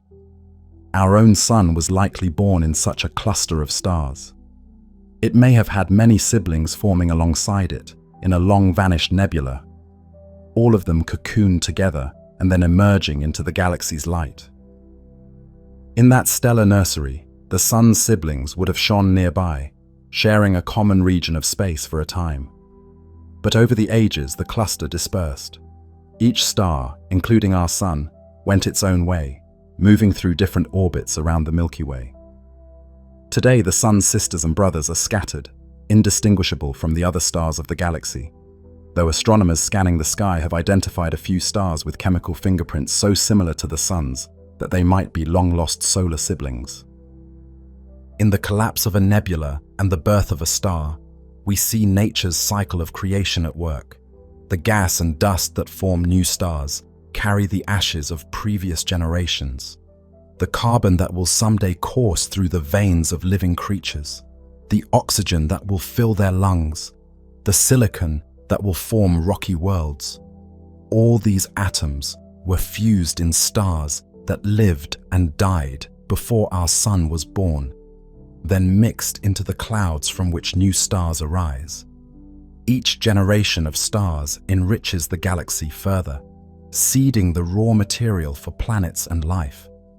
Thus, when a new star like our sun ignites, it carries within it the legacy of cosmic ancestry. Around many newborn stars, the leftover gas and dust in the disk coalesce into smaller clumps, giving birth to planets, moons, comets, and asteroids, the makings of a new solar system accompanying the new sun. From afar, a stellar nursery like the Orion Nebula offers us a glimpse of this wondrous process. Through telescopes, we see stellar embryos still swaddled in dust, others breaking free and burning blue-white with youthful energy. We see great columns of dark gas, cosmic pillars, being eroded by the radiation of hot young stars hidden within them. In that radiant chaos, worlds are being formed, and light that will shine for billions of years is first kindled. Starbirth is at once delicate and cataclysmic. Delicate in the slow, inexorable gathering of a star's first light, and cataclysmic in the way a newborn star's brilliance can rip apart the very cloud that gave it life. From these nurseries emerge all stars, whether destined to be mighty blue giants or dim red dwarfs. The process is the same, guided by the pull of gravity and the laws of physics that govern heat, pressure, and fusion. We have journeyed from our sun's neighborhood out into the broader galaxy to witness the origin of stars. Now, having seen how stars take their first breath, we can explore the grand tapestry of stellar variety, the many kinds of stars that fill the cosmos, from the smallest embers to the most luminous beacons. The stars that populate the universe are as diverse as the creatures in a great ocean. They come in different sizes, colors, and brightnesses, each type with its own character. Astronomers classify stars by their temperature and luminosity, which often correlates with color. Just as iron glowing in a blacksmith's forge changes from dull red to orange to white hot as it gets hotter, a star's color tells us its heat. The coolest stars are deep red, smoldering with a subdued cherry glow. Hotter stars shine in yellow and white hues. The very hottest stars blaze with blue-white brilliance, their surfaces incredibly hot. The smallest true stars in the cosmos are the red dwarfs. These diminutive stars contain only a small fraction of the sun's mass and glow feebly, often with a light so faint that none are visible to the naked eye from Earth, despite being the most numerous stars in the galaxy. A red dwarf is usually much smaller and cooler than our sun, giving off a ruddy light. But what they lack in brightness, they make up in longevity and ubiquity. The vast majority of stars in the Milky Way are thought to be red dwarfs, quietly burning their fuel at a glacial pace. A red dwarf may live for an almost eternal span of time before it runs out of fuel. In these diminutive furnaces, the flame of nuclear fusion is weak but extraordinarily steady. Some of the smallest red dwarfs can continue to shine for longer than the current age of the universe. On the other end of the stellar spectrum are the blue giants and supergiants. These stars are born with many times the mass of the sun. They are extremely hot and brilliant, shining with a fierce blue-white light that can be seen across great distances. A blue giant star pours out an enormous amount of energy, consuming its hydrogen fuel at a prodigious rate. Because of this, its life is intense and fleeting. It will exhaust its core fuel in a cosmic eye blink, a mere moment compared to the tranquil longevity of a star like our sun. Some of these massive stars do not stay blue-white for their whole lives. As they age, they swell and cool, turning into red supergiants that can be truly colossal in size, their bloated atmospheres expanding outward to stupendous dimensions. Imagine a star so large that, were it placed where our sun is, it would extend beyond the orbit of Earth and well into the realm of Mars. These red supergiants glow with a cooler, reddish light, but they are tremendously luminous due to their sheer size. They are rare and splendid beacons in galaxies, heralds of impending cosmic change, for they live fast and die spectacularly. Between these extremes lies a rich variety of stars. There are orange dwarfs, slightly smaller and cooler than the sun. There are white stars, somewhat hotter and more massive than the sun. And there are stars like our own, yellow-white and medium-sized, often called main sequence stars or dwarf stars by astronomers. Our sun, in fact, is considered a dwarf star in this sense, not because it is especially small, it is larger and more massive than most stars, but because it is in the prime of its life, steadily fusing hydrogen in its core. It hasn't yet bloomed into a giant. In terms of mass and brightness, the sun is fairly average, but because the faint red dwarfs are so inconspicuous to our eyes, most of the individual stars that dazzle us in the night sky are actually more luminous than our sun. Many of the bright stars we see at night are larger, hotter, or more energetic than the sun, which is why they stand out from afar. Meanwhile, Countless dim red stars nearer to us go unnoticed without a telescope. Stellar classification also includes exotic categories. There are the supergiants we mentioned, both blue and red, which are essentially stars on steroids, far larger and more luminous than ordinary stars. And there are stars at the very brink of not being stars at all, the brown dwarfs, sometimes nicknamed failed stars. These objects form in the manner of stars but do not accumulate enough mass to ignite sustained hydrogen fusion in their cores. A brown dwarf glows faintly with leftover heat from its formation, and perhaps with brief flashes of fusion of heavier forms of hydrogen, but it gradually cools and fades, acting more like a giant planet than a true star. Brown dwarfs fill the gap between the largest planets and the smallest red dwarfs, and they add to the menagerie of objects in the galaxy.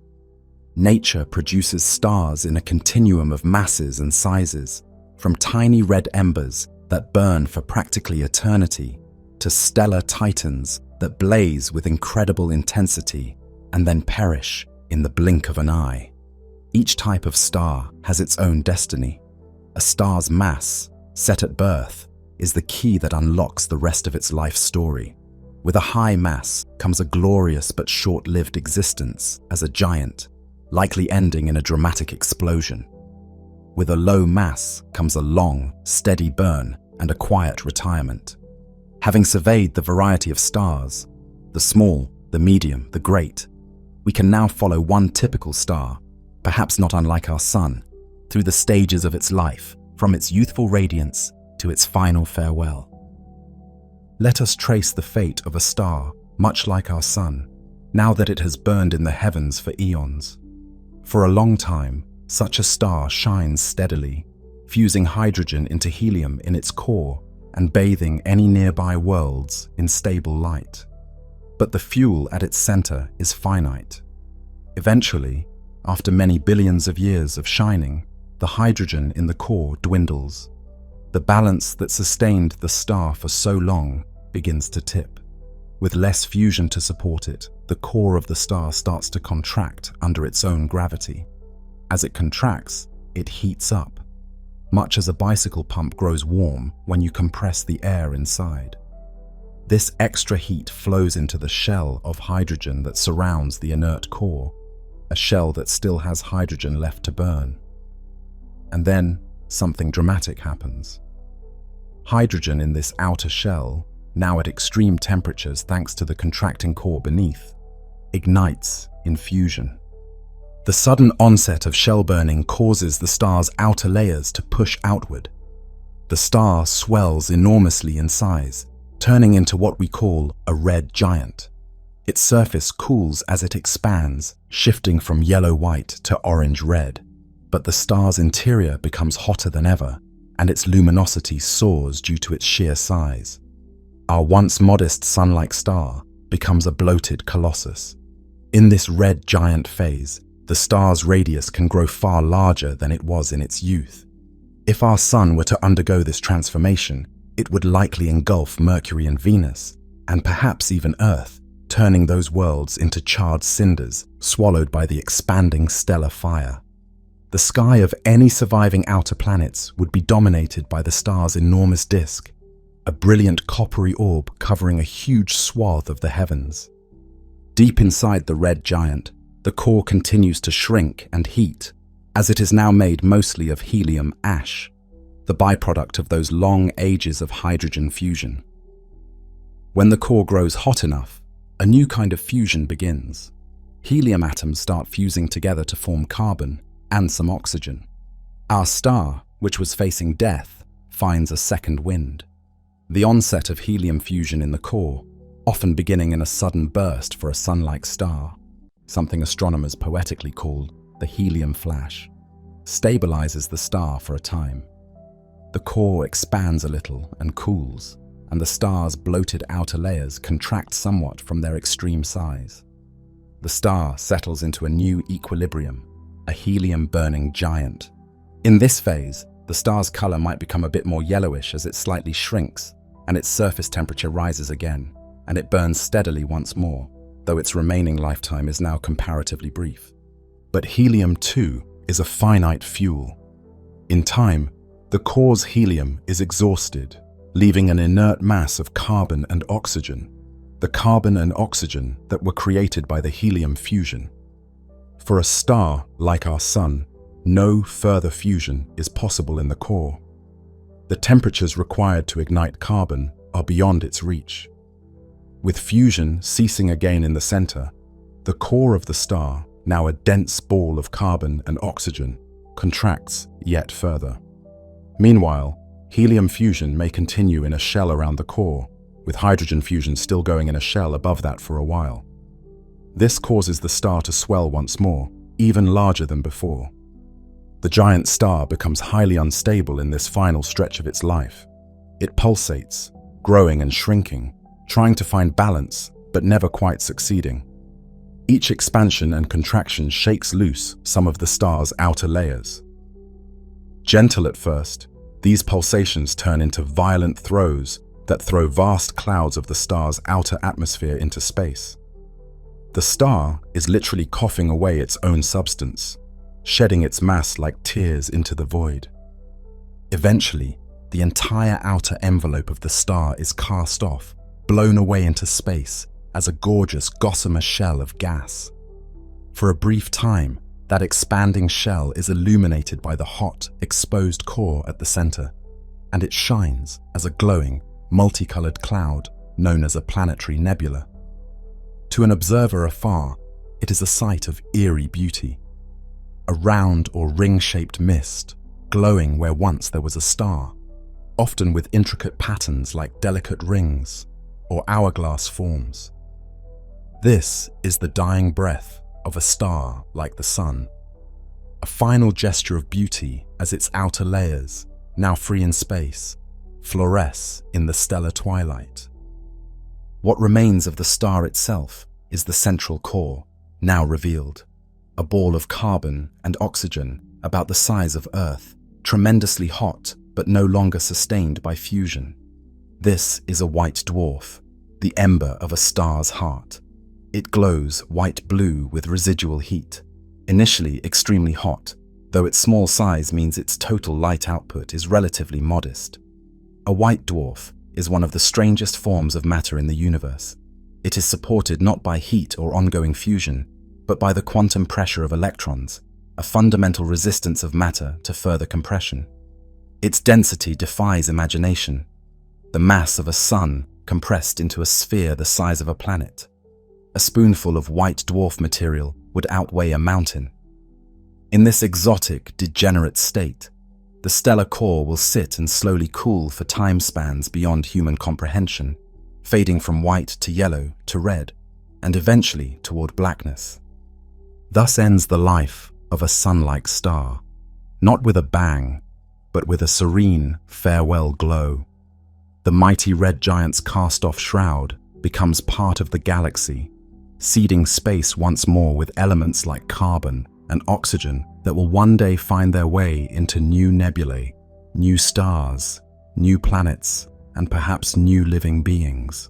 The white dwarf that remains is like a stellar tombstone, an extremely dense crystal of carbon and oxygen. Some have likened a white dwarf to a cosmic diamond, marking where a shining sun once lived. Over eons, it will cool further and dim, eventually becoming a black dwarf, a hypothetical cold dark sphere, the final quiet cinder of a once radiant star. The universe, however, is not yet old enough for any white dwarfs to have cooled completely to black. That final stage lies in the far future, far beyond the present age of the cosmos. Our sun will one day follow this very path. It is the destiny of all stars in its weight class. But not all stars share the same fate. The most massive stars, those bright blue giants we discussed, live dramatically different lives and meet far more violent ends. Before we return to the personal tale of our own sun's future, let us first briefly touch on the spectacular final act of those heavier suns, a fate that leaves behind some of the most enigmatic objects in the cosmos. While a star like the Sun ends its life in relative peace, the same cannot be said for the giants. the most massive stars go out with staggering violence. After burning through hydrogen and helium in a cosmic rush, a high-mass star, far more massive than our Sun, doesn't stop at carbon and oxygen. Its core, under tremendous gravity, continues fusing heavier and heavier elements in layers, like the layers of an onion.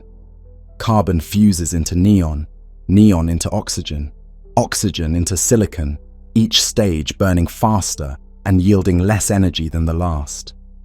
Finally, the core is transmuted into iron, the ash of nuclear fusion, an element that cannot release energy by fusing further. When enough iron accumulates in the core, the star faces an irreversible crisis. With no new energy to support it, the iron core collapses in on itself in a fraction of a second. The core implodes, and densities reach such extremes that atoms are crushed.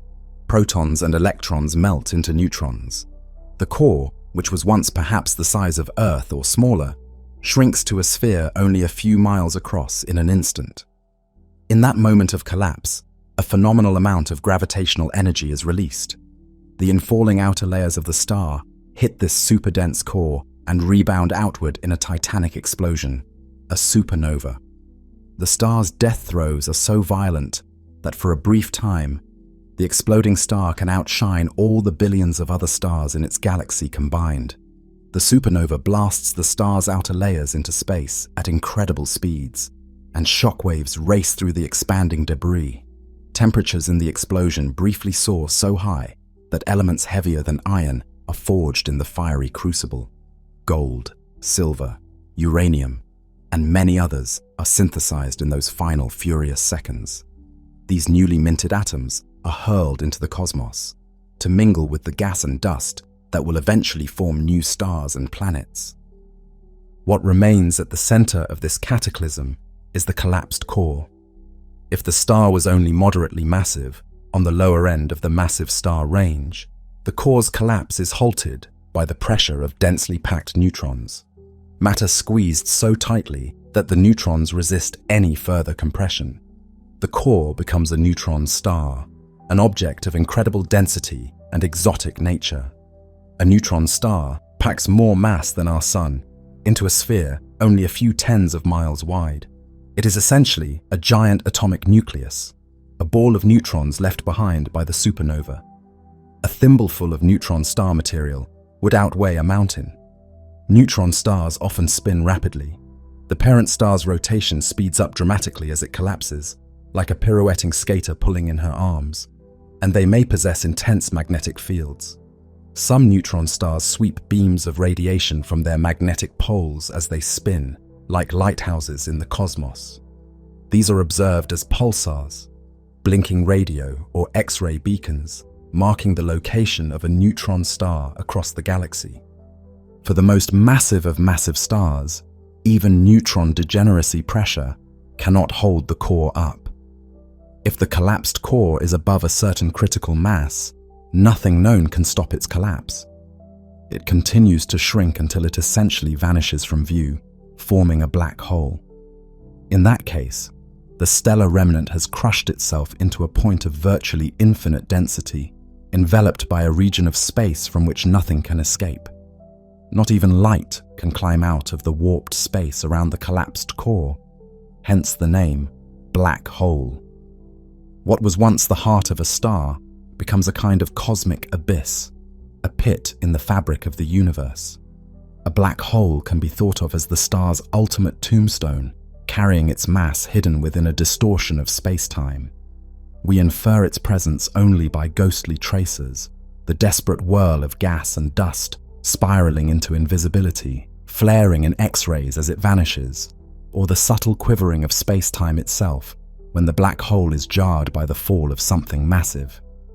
When a supernova finally fades, it leaves behind these strange remnants, a neutron star or a black hole, and an expanding cloud of gas and dust that was once the star's outer layers. In time, that cloud will cool and disperse into the interstellar medium. The elements cast into space will blend with other matter and eventually become part of new stars, new planets, and perhaps new life. Massive stars, though few in number compared to red dwarfs, are the great alchemists and fireworks of the universe. In dying, they sow the heavy elements across the galaxy, the very elements that make rocky planets and organic beings possible. Every atom of calcium in your bones, of iron in your blood, was forged in the belly of a star that ended in such a blaze. The cosmic ashes of supernovae fertilize the galaxies, ensuring that each new generation of stars is born with a richer array of ingredients for planets and for life. We have traced the lives of stars from gentle birth in nebulae to either a quiet sunset as a white dwarf or a cataclysmic finale as a neutron star or black hole. But our exploration of suns would be incomplete without considering that stars rarely live in isolation. Most have companions or families of their own, multiple star systems bound in gravitational dances, or retinues of planets that circle around them. Our sun itself has a family, the planets, including Earth, and smaller bodies that formed from the disk of dust left over from the sun's birth. And many stars form in pairs or trios, locked in orbits around each other. To truly understand the nature of suns, we must also look at these relationships, the celestial communities that stars form, and the diverse planetary systems that have arisen around distant suns. Each star in the night sky is a sun in its own right, and many are far from solitary. In fact, most stars are born as multiples, two or more suns bound together by gravity, orbiting a common center. Imagine a binary star system, two suns locked in an elegant dance, circling each other over years or centuries. From a distance, they might appear as a single point of light, but up close, each partner star swings through space in response to the other's pull. Some binaries are widely separated, each star carrying its own retinue of planets. Others whirl so close that they can trade gas, or even, in extreme cases, merge into one. In a triple or quadruple system, the dance grows even more complex, with stars tracing intricate paths around their mutual center of mass. The universe is a grand stage, with every stellar configuration you can imagine. There are suns that eclipse one another from our viewpoint, causing their combined light to rhythmically dim and brighten, cosmic beacons signaling their orbital waltz. There are stars so close that they share a common envelope of gas, two stellar hearts wrapped in one glowing shroud. And there are systems where small companion stars orbit giant ones in distant loops, like tiny sparks flitting around a great flame. Around many of these suns, planets coalesce and circle, for planet-making is a natural companion to star-making. When a star is born from a spinning disk of dust and gas, the leftover material often forms worlds. Our own solar system is one example, a handful of major planets and a retinue of smaller bodies. And we have learned that planets are astonishingly common. We now know that planets accompany stars throughout the galaxy. Astronomers have discovered innumerable exoplanets orbiting distant suns, and they suspect that for every star we see, there are likely worlds in attendance. There are planets that cling close to their stars, scorched and locked by gravity, so that one hemisphere endures endless day while the other is in perpetual night. There are planets at just the right distances from their suns, the so-called habitable zones, where conditions might allow liquid water and the chemistry of life. Some planets orbit twin suns, experiencing double sunrises and double sunsets, their skies graced by two stellar disks. Imagine standing on such a world, with two faint shadows dancing on the ground, or on a world under a dim red dwarf sun, where the daylight is a brooding ember, and the stars' frequent flares paint the sky with sudden ruddy hues. Each planetary system is a story of creation, just as every star's life is a story. Some stars have giant guardian planets that shield inner worlds from comet bombardments, as Jupiter helps shield Earth. Others have planets in wild, elongated orbits, leading to chaotic swings of climate. Some massive stars, might not host long-lived planets at all, as their fierce radiation and short lives can blast away or outlast any nascent worlds. But around the more common, steady stars, the red dwarfs, the orange dwarfs, the sun-like stars, there are surely many planets that have persisted for eons, perhaps even giving rise to life. Under alien suns, if life has blossomed, creatures might gaze up and see a sky tinted by a different color of star and wonder about the warmth that gives them life, just as we ponder our sun. For us, those other suns have been points of curiosity and imagination for as long as we've had eyes to see the stars. Only recently have we begun to detect some of their planets directly, to see the telltale dip in a star's light as an orbiting world passes in front of it, or to measure the slight wobble of a star tugged by the gravity of unseen companions. Each discovery is a revelation, proof that our sun and its family are not unique, that the cosmos is filled with solar systems. It humbles us, yet also makes the universe feel more intimate, a place where countless stars shine down on their own worlds, as the sun does on ours. Now, after journeying so far through stellar nurseries, fiery demises, and distant solar systems, we return our focus to our own star, the sun, and reflect on its ultimate destiny, and on what it means for us to live beside a star. And so we return to our sun, the star that has accompanied every moment of humanity's existence and that sustains all life on Earth. The sun today is a middle-aged star, steadily burning its fuel and kindly bathing our world in light. It has shone in our skies for longer than any living thing can remember, and will continue to shine for ages to come. But the sun, too, is mortal in the cosmic sense. Nothing in the universe lasts forever, not even a star. In the far future, long after our species and all we know may have turned to dust, the sun will begin to change. When its core can no longer sustain the fusion of hydrogen, it will respond by growing in size and luminosity. Our sun, so familiar and constant, will swell into a red giant. Its light will turn the color of copper and blood, and it will loom colossal in the sky. The innermost planets will be engulfed in its fire.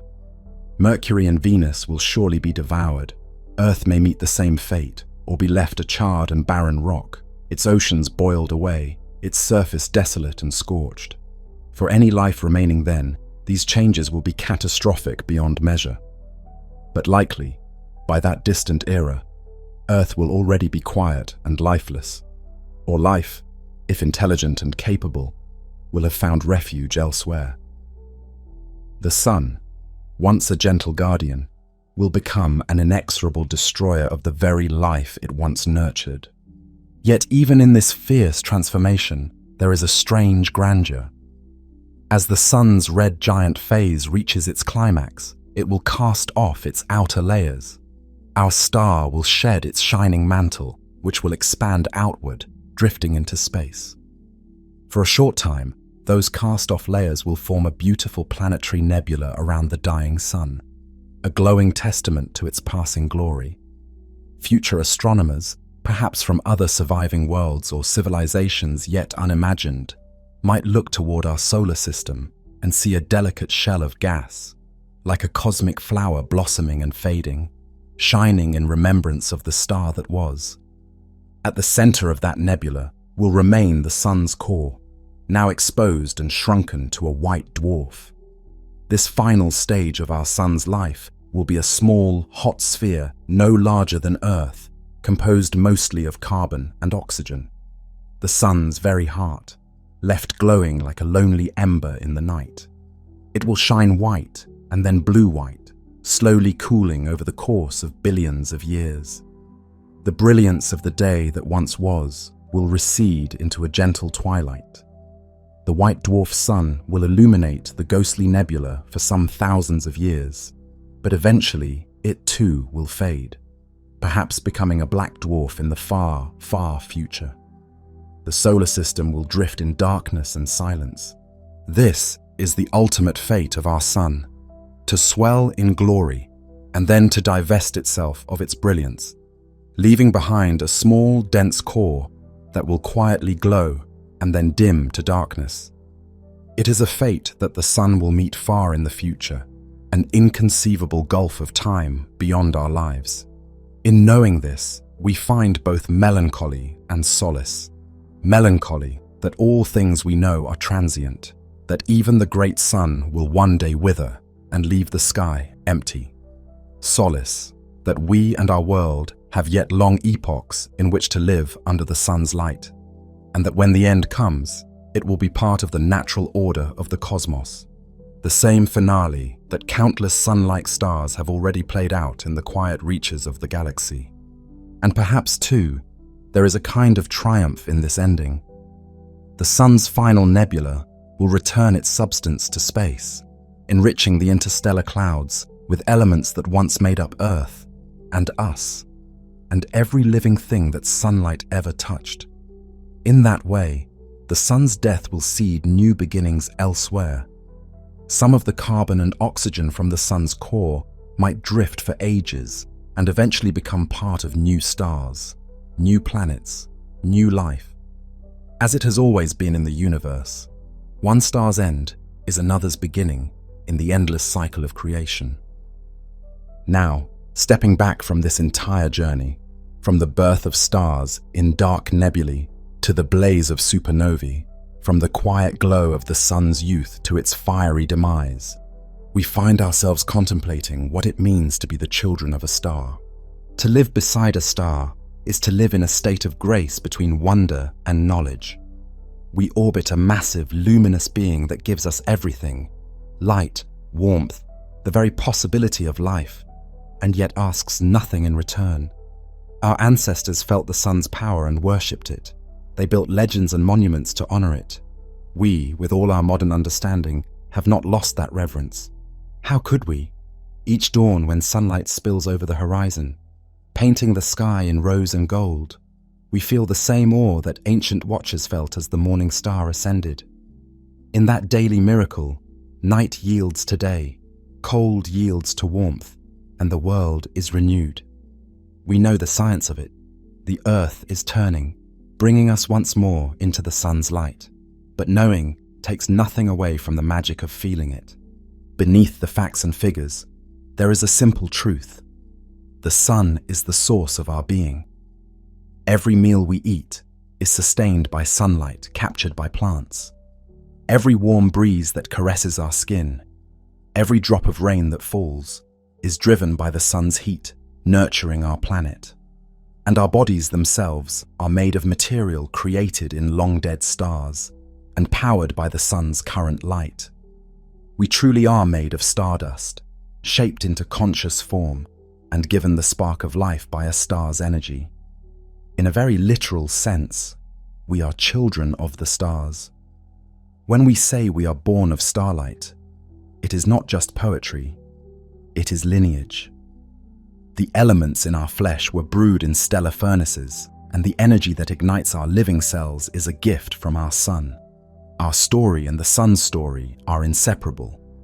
Think of the connection. A baby born on a bright morning, crying out with lungs filled for the first time. Those lungs draw in oxygen that a star, billions of years ago, forged in its core and then cast into space. The baby's parents smile in the sunlight that streams through the window, sunlight that left the sun just moments earlier, having traveled across empty space to fall upon that new face. A chain of events spanning eons and light years has culminated in that ordinary, extraordinary moment. Starlight becomes life. The cycle continues. Standing here on Earth, we look up and see a blue sky by day.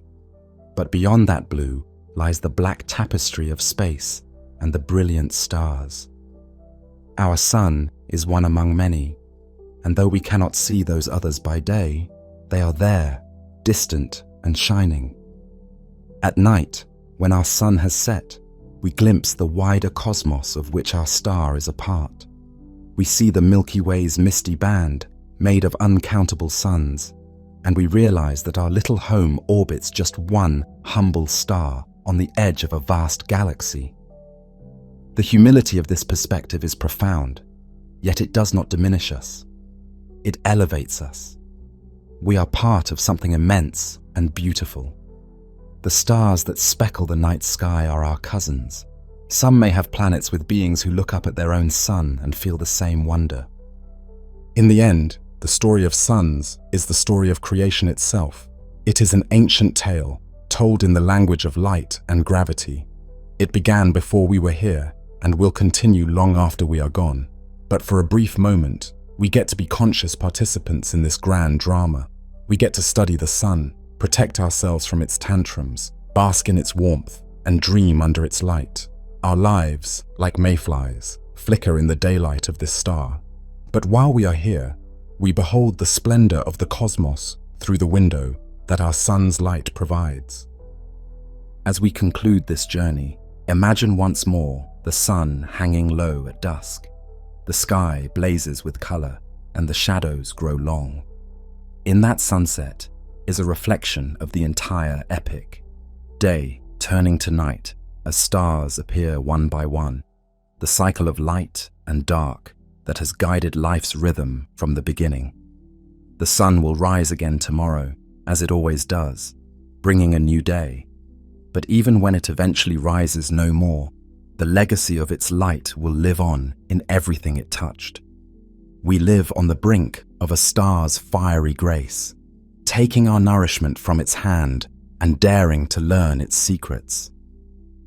We are small, but we are also a way for the universe to know itself. Matter that was once scattered across space, now gathered and alive, pondering the star that gave it life. In the dance of sunlight and shadow, we find meaning, comfort, and inspiration. Our sun connects us to the universe and to each other, a common star, binding all living things in a shared radiance. So when you next stand in daylight, feel that warmth and remember, you are heir to an ancient covenant between earth and sun. Every photon that touches you carries a message from that central fire, that life is precious and intertwined with the cosmos. Our world exists because a star shines. And in the atomic hearts of stars, in the silent roaring of their nuclear fires, in the gentle glow that crosses the void, the universe has found a way to nurture consciousness and wonder. This knowledge, this feeling, is humbling and uplifting all at once.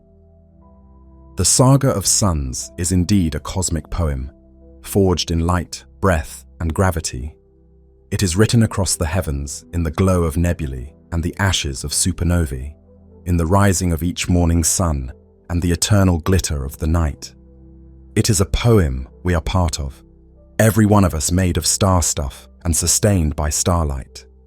In knowing this, we find not despair at our smallness, but gratitude and awe that we have the privilege to dance in the light of a star, and through that light, to glimpse the eternal, the quiet death of a sun-like star.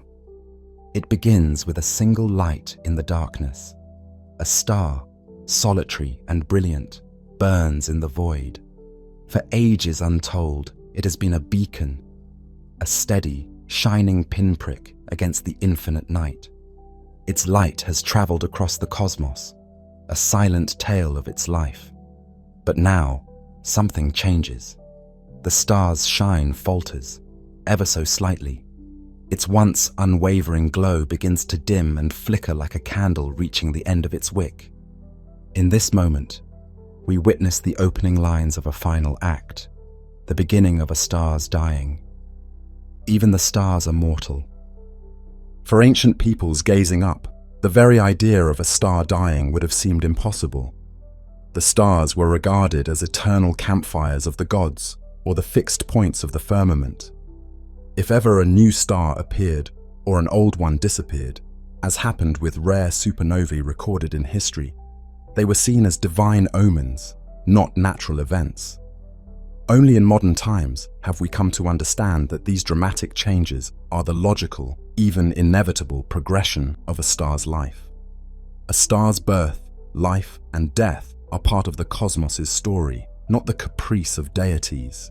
The star swells imperceptibly at first, then noticeably, once contained and stable, it now grows bloated and luminous, turning a deeper shade of amber, then red. Its outer layers, no longer tightly bound, drift outward into space. If there were eyes watching from a nearby world, the star's transformation would paint the sky in hues of scarlet twilight, even at midnight. This ancient sun is becoming a red giant, a star near death, casting off the vestiges of its youth. Imagine standing on that distant world. The star that once gently rose and set now looms huge and ominous, filling a quarter of the sky. The air heats, and the ground cracks under a perpetual red dusk. Oceans, if they exist, begin to boil away as the star's dying light intensifies. The planet's sky is on fire. Day and night, a sullen ruby glow suffuses the heavens. For even when the star is below the horizon, its scattered light paints the atmosphere blood red. Any moons or nearby planets that once circled safely now face an inferno. The star's swollen photosphere might even reach out and consume its innermost planets entirely, erasing them in a final act of cosmic devouring. The once life-giving star has become a cosmic furnace, heralding doom. It is a breathtaking and terrifying spectacle, beautiful in its grandeur and heartbreaking in its finality. Why must even stars die? To answer this, we look into the heart of the star. For eons, in the core of that star, a mighty engine has burned. The star's purpose throughout its long life was to fuse the lightest elements into heavier ones, to take the simplest gas of the universe and forge it into something new. In its core, hydrogen atoms were pressed and squeezed so tightly that they merged into helium, releasing a tremendous burst of energy that made the star shine. This fusion is the star's heartbeat, a constant thrum pushing outward against gravity's incessant pull inward. Every second, countless atoms join together, and with each union, a packet of energy is born and fights its way from the core to the surface, eventually escaping into space as starlight. It is as if the star stands in a delicate balance, a perpetual tug of war, gravity drawing it inward, energy from fusion pushing outward. For a time that seems infinite to us, this cosmic heart pumps steadily, and the star remains in glorious equilibrium, neither collapsing under its own weight nor dissipating into the void. As long as the fusion fire burns in its core, the star lives on, an incandescent beacon of stability. But nothing in the universe is truly eternal. The star's fuel is finite, and one quiet day in the deep future, the fusion fire begins to falter. The hydrogen that sustained it for so long becomes scarce in the core. Like a lamp running out of oil, the light begins to change. With less outward push from the diminishing core fire, gravity tightens its grip. The core, no longer able to support the weight of the star's layers, starts to shrink. And as it contracts, something remarkable happens. It grows hotter, far hotter than it ever was during its placid youth. In that rising heat, a new kind of fire is kindled. The helium ashes, left from millions of years of hydrogen burning, suddenly become fuel themselves. In a furious flash, 3 helium nuclei slam together to fuse into carbon. The star's heart, which was faltering, gets a new surge of energy. It's like a second wind in old age, sudden, fierce, but short-lived. The core's collapse is halted by this burst of helium fusion. Bolstered from within, the star swells dramatically and becomes a red giant. Now our once small star is a swollen titan. Its outer layers have expanded hundreds of times over, cooling and glowing a rich, coppery red. To any distant observer, this aging star has become an enormous beacon, far larger and more luminous than it was in its youth. Yet its brilliance is deceiving. It is the brilliance of old age, not of vitality. Inside, the star is dying. The helium fuel at its core will not last long. Compared to the billions of years of its hydrogen-burning prime, the helium burns in a relative instant, in only a few % of that time. The star is living on borrowed time, using up its last reserves in a final prodigious blaze. In the star's final breaths, it becomes unstable. It pulsates, expanding and contracting, as if it were a gigantic cosmic lung drawing ragged breaths. Each expansion and contraction is vast and slow, taking perhaps years or decades, but in the life of a star, it is a frantic oscillation. With each pulse, the star sheds some of its outer gas into space, like a series of sighs, creating shells of material that drift away into the surrounding darkness. Between pulses, the star's hot core shines through more clearly, its intense radiation pushing on the remaining layers. A stellar wind, a stream of particles from the star's surface, begins to blow the star's atmosphere outward. The dying star is both lamenting and creating with these breaths, for the gas it expels is rich with elements forged over its lifetime. Carbon formed in the star's core now flows outward in gentle currents. The star is painting its own epitaph in the skies around it, layer by layer. At last, the star can no longer hold onto its outer layers at all. One final large pulse or wind sweeps them completely into space. The great bloated red giant effectively sloughs off its entire outer envelope. All that remains behind is the hot, naked core of the star, now exposed to the cosmic vacuum. For a brief moment in cosmic time, that core, small as it may be, perhaps only the size of Earth or smaller, shines fiercely. It is incredibly hot, having been the furnace at the star's center, and now with no overlying layers to obscure it, it radiates intense ultraviolet light into the space around it. The formerly expelled outer layers, drifting nearby, suddenly find themselves bathed in this energetic glow. They begin to fluoresce, lit up from within like a neon sign. A shell of multicolored gas materializes around the star's core, expanding outward. This is a planetary nebula, the quiet, haunting aftermath of a star's gentle death. Under the gaze of telescopes, it appears as a delicate bubble or ring of glowing gas, expanding gradually into interstellar space. To an eye peering from afar, it might resemble a ghostly flower blooming in the dark garden of the galaxy, a final blossom from the star that was. The colors of this nebula can be vivid, subtle greens and blues from oxygen atoms, reds from hydrogen, all mixing into an ethereal pastel tapestry. The shapes are surprisingly intricate. Some nebulae form perfect spheres or rings, while others are sculpted into hourglass forms or butterfly-like wings by the star's magnetic fields, or perhaps by the gravity of unseen companion stars. At the center of this luminous cloud floats the small stellar core, now called a white dwarf. It is a stellar corpse, extremely hot but fading, shining only with leftover thermal energy. A white dwarf is usually no larger than a planet, yet contains nearly the mass of the original star. It's incredibly dense. The star's mass is now crushed into a sphere perhaps the size of Earth. The matter inside is in a strange, degenerate state.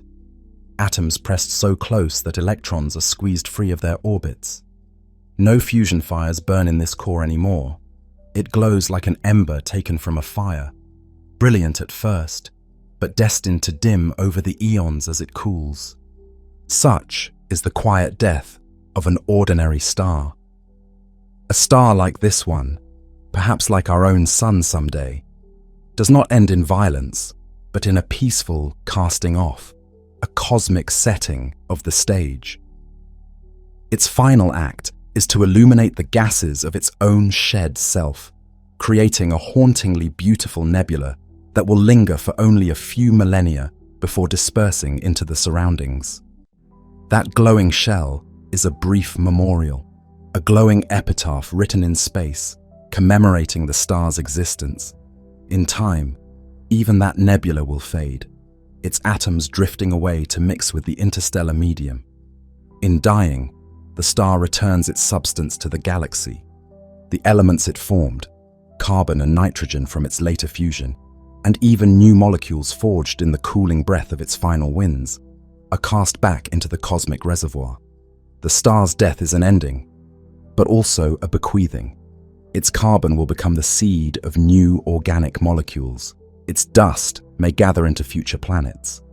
In this gentle goodbye, the star enriches the universe with the products of a lifetime. Yet not every white dwarf rests quietly forever. If a small star's corpse orbits in a close binary system with another star, it may later find a way to die a second, more violent death. As a white dwarf steals gas from its companion, it grows heavier until reaching a critical weight. At that point, its carbon heart can ignite in one furious wave of fusion, consuming the star from within. In a matter of seconds, the white dwarf is blown to bits, a titanic thermonuclear explosion. This is a type of supernova as well, often called type Ia by astronomers, and it can rival the brightness of a core collapse supernova. In this scenario, the entire star is destroyed, with no neutron star left behind, just an expanding cloud of debris rich in newly forged elements like iron and nickel. Even a star that lived quietly can thus end in sudden violence if given this final push. Such explosions are another way the galaxy is seeded with the heavy elements that will become part of new cosmic generations. The explosive death of massive stars. Now, consider a star far more massive, a true stellar giant many times heavier than our Sun. Such a star, born with tens of times the Sun's mass, lives a very different life and meets a far more dramatic end. Where a smaller star like the Sun quietly sloughs off its outer layers, a massive star lives and dies in raging fire. It is a brilliant blue-white beacon during its life, far hotter and more luminous than an average star. It burns its fuel at a prodigious rate, living fast and dying young, as one might say. For millions of years, a mere blink compared to the billions our Sun will enjoy. This massive star fuses the lightest elements in its core at a feverish pace. Its core temperatures and pressures soar much higher than those in smaller stars, and the chain of nuclear fusion proceeds beyond just hydrogen to helium.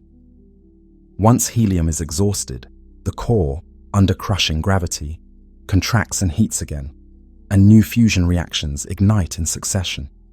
Carbon burns into neon, neon to oxygen, oxygen to silicon, step by step forging heavier and heavier nuclei. Each new fuel is consumed faster than the last, as if the star knows its time is short and rushes through one element after another.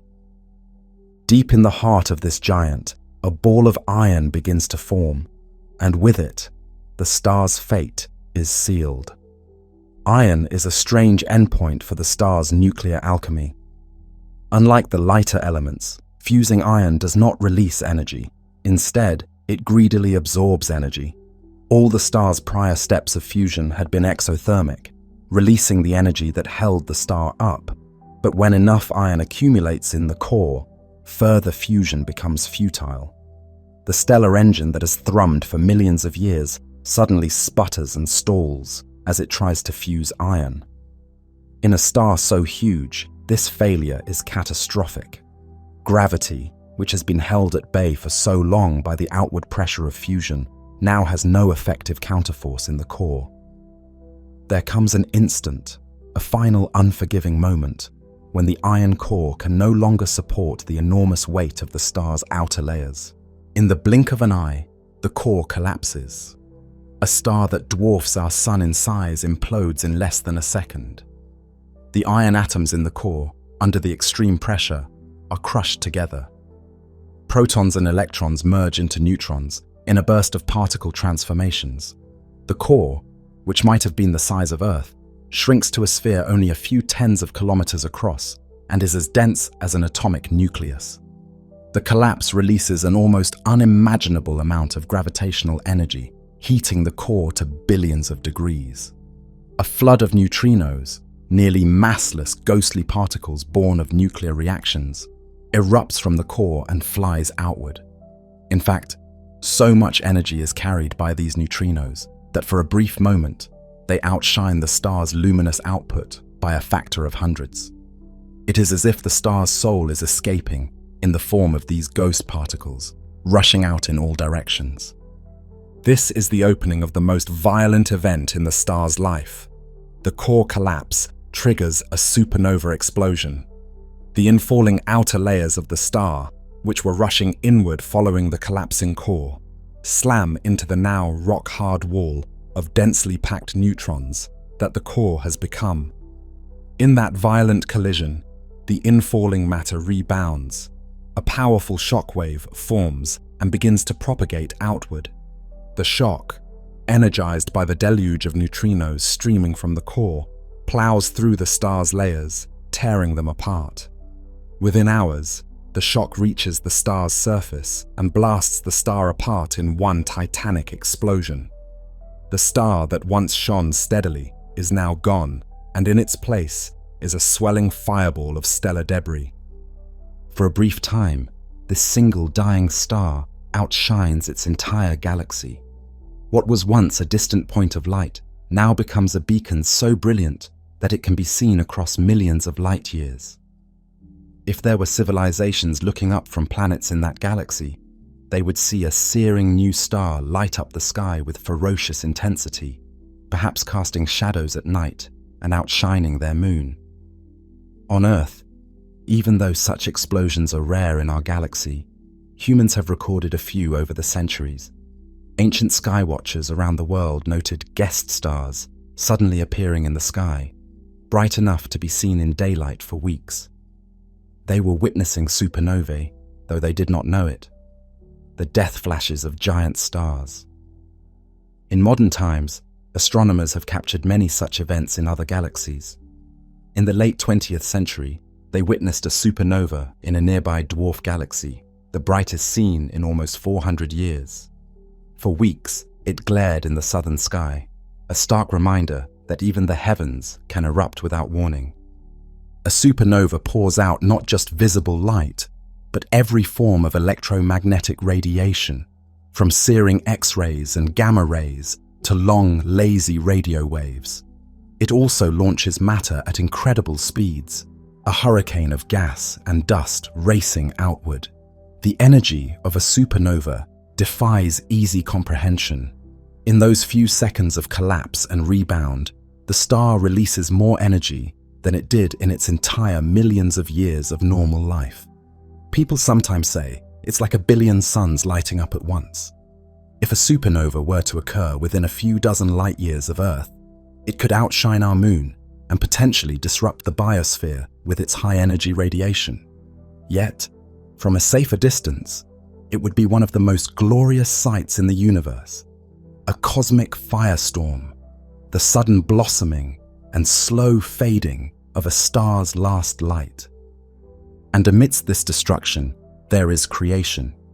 In the heart of the supernova explosion, the chaos and heat forge new atomic nuclei that the star never could while it lived. The shockwave's extreme conditions allow atoms to slam together and capture neutrons rapidly. Elements heavier than iron, which the star could not produce in its normal life, are manufactured in these brief moments of fury. Gold, silver, platinum, iodine, uranium. The universe's precious metals and rare elements are born in the crucible of the exploding star. Before stars, the universe held only the lightest elements: hydrogen, helium, and a dash of lithium from the Big Bang. All the rest, carbon and oxygen, iron and gold and beyond, were forged in stellar furnaces and in these titanic explosions. In this way, almost every element heavier than helium is a gift from stellar lives and deaths. Atomic nuclei absorb neutrons in rapid succession. Later, those neutrons decay into protons, transmuting the elements into heavier ones on the periodic table. The star, in dying, becomes an alchemist on a cosmic scale. The brilliant glow of the supernova begins to be tinged with the spectral signatures of these freshly minted elements. When the debris eventually cools enough, these atoms will combine into dust grains, floating through space, awaiting incorporation into future worlds.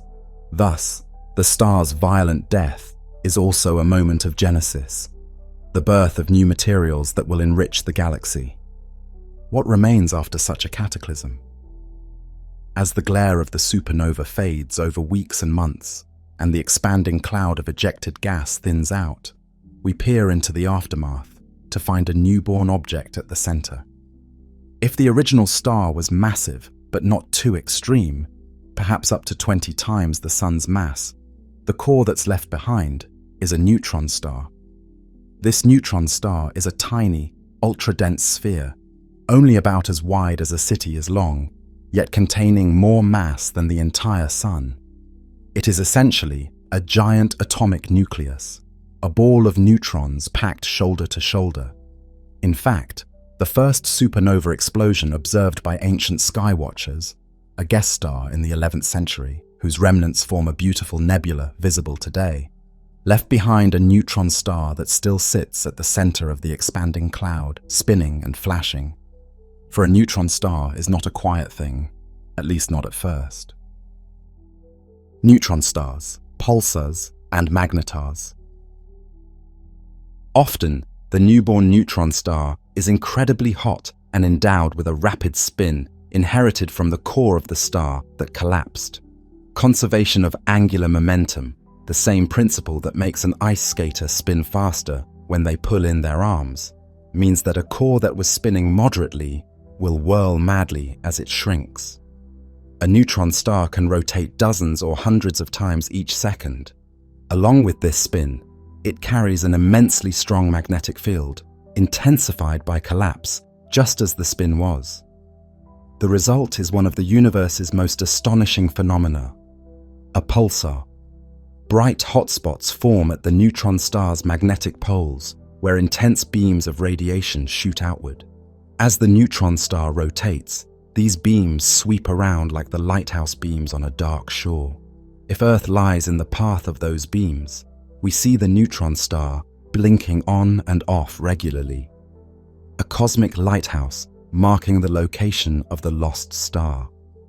When the first pulsar was discovered in the 1960s, its signal was so regular, a pulse every 1.3 seconds, that the astronomers half-jokingly named it LGM-1 for Little Green Men, thinking it might be an artificial beacon. Soon they found more and realized these were not alien signals, but the heartbeats of dead stars. These neutron stars are among the strangest objects in existence. A teaspoon of neutron star material on Earth would outweigh a mountain. The gravity at its surface is so immense that if you dropped a marshmallow from a few feet above, it would hit the surface with the energy of a nuclear bomb. The neutron star's magnetic field is trillions of times stronger than Earth's. In some neutron stars, called magnetars, the field is so ferocious that it can distort the very structure of atoms and unleash bursts of high-energy radiation. Magnetars occasionally experience starquakes as their rigid crusts crack under magnetic stress, releasing tremendous flares of gamma rays. In 2004, a magnetar on the other side of our galaxy erupted, and even from tens of thousands of light years away, it briefly ionized Earth's upper atmosphere. These exotic stellar remnants may be small, but they can be more energetic in certain moments than almost anything else in the cosmos. The neutron star gradually cools and slows its spin over many millennia, especially if it has no companion feeding it fresh energy. Its lighthouse beams dim. In the far future, that neutron star may become practically invisible, a cold, dark sphere of neutron matter drifting silently through the galaxy like a spent coal from a great fire. But at least initially, in the aftermath of the supernova, it is very much an active presence, a cinder with a fiery glow. In some supernova remnants, the neutron star's wind of high-energy particles continues to energize the ejected gas long after the explosion, making the nebula glow in fantastical shapes and colors. If the original star was even more massive, say on the order of 20, 30, or more times the mass of our Sun, then even the neutron star outcome is denied. In these cases, the core that tries to form a neutron star might be so heavy, more than a few times the Sun's mass, that not even the degenerate pressure of neutrons can hold it up against gravity. Nothing in nature can withstand the gravitational crush of such a massive core. Black holes, the ultimate collapse. In that case, the core collapses further, past even the neutron star stage, and vanishes from view entirely. The star's core becomes a black hole, an object so dense and with gravity so strong that within a certain boundary, not even light can escape its pull. Around this collapsed point lies the event horizon, the spherical surface marking the point of no return. Space and time themselves are warped around this region. If we could watch the dying massive star's final moment of collapse to a black hole from a safe distance, we would never actually see it disappear. Instead, we'd see the star's image freeze and dim as the last light it emits gets stretched to redder and redder wavelengths, time appearing to almost stop at the brink of the event horizon. In reality, the star's core continues to collapse beyond our view, but the information about it is forever hidden behind that horizon. The newly formed black hole now contains the mass of several suns in a sphere only a few kilometers wide. Its gravity is a pit from which nothing escapes. A black hole is the most extreme remnant of a star. The core of the star has been compressed beyond any known limit. At the center lies a singularity, a point of almost infinite density, shrouded by the event horizon. But contrary to popular myth, a black hole is not a cosmic vacuum cleaner indiscriminately devouring everything in sight. If our sun could be instantly replaced with a black hole of the same mass, Earth's orbit would remain unchanged, though our world would freeze without sunlight. One has to get very close to a black hole, inside the Schwarzschild radius, to be irretrievably pulled in. Sometimes, the demise of a very massive star can create an even more spectacular signal. If the star was rapidly spinning and had strong magnetic fields, the collapse into a black hole can produce jets of material shooting outward from the poles at nearly the speed of light. These jets drill through the collapsing star and burst out into space as intense beams of gamma rays. We call this event a long gamma ray burst. For a few seconds, a gamma ray burst from a collapsing star can be the brightest electromagnetic event in the observable universe, detectable across billions of light years. It's a dying star's last scream, a focused, deadly burst of energy indicating the birth of a black hole. Satellites have recorded many gamma ray bursts, and in some cases have spotted the faint afterglow from the exploding star's remains, confirming that they were indeed massive stellar explosions, likely linked to black hole formation. In rare cases, a massive star might even collapse directly into a black hole with no supernova explosion to herald it. The star's core simply implodes and keeps imploding as the infalling outer layers follow it past the event horizon. From the outside, one might witness the star suddenly dimming and disappearing, as if a trap door opened beneath it. For a brief moment there could be a burst of neutrinos or a slight gamma ray flash, but no brilliant supernova blast. Such an event is sometimes termed a failed supernova. In recent years, astronomers identified a candidate, a massive star in a nearby galaxy that brightened slightly, then faded away to nothing, leaving no trace. It seems that nature can be both extravagant and miserly with its farewells. Some stars go out in a blaze of glory, while others quietly wink out, leaving darkness and a newfound black hole where once a star shone. As many as a third of the most massive stars may die in this undramatic way, simply collapsing into the void. These are truly the most secretive of stellar deaths. Aftermath, ghosts and rebirth.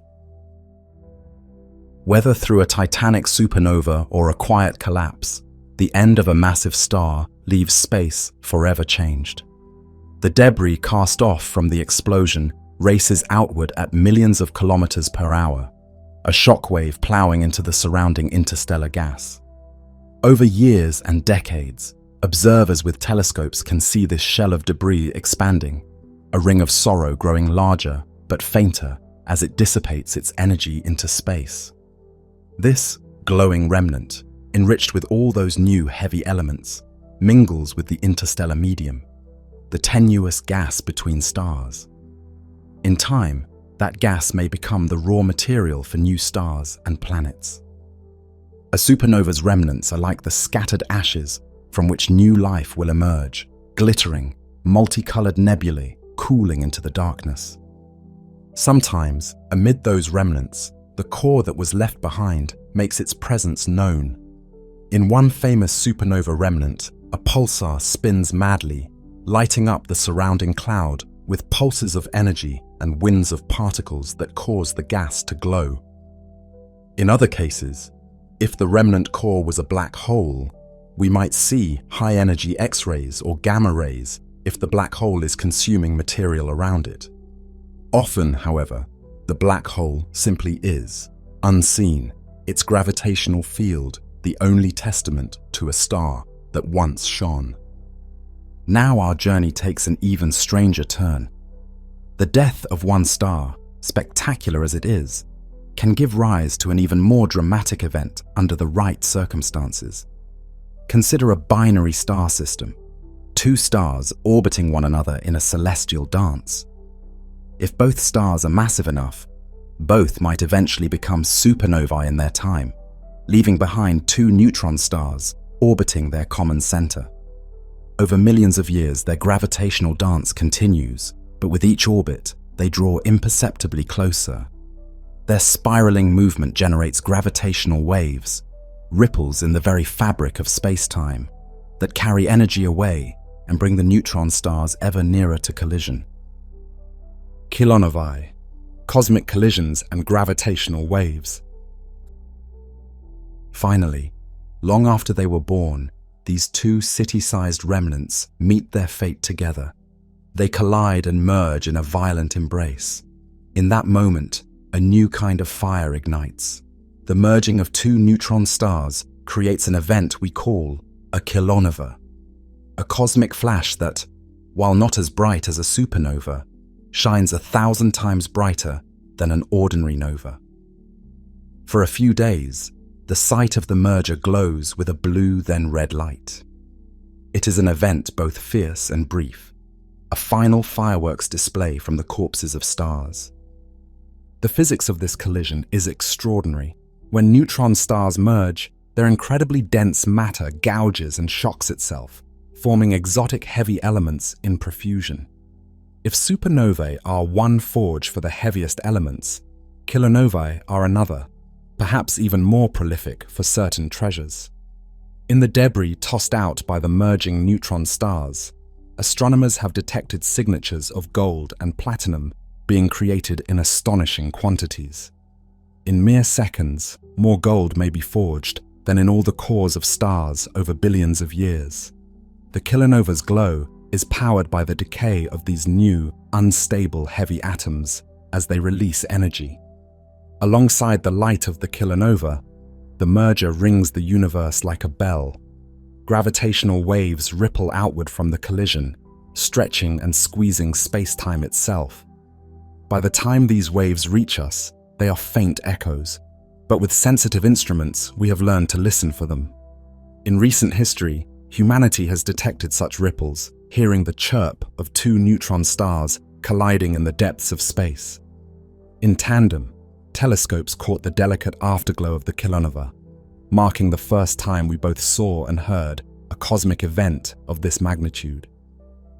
In some neutron star collisions, the two merging stars might collapse into a black hole immediately after the merger, swallowing some of the heavy element-laden debris.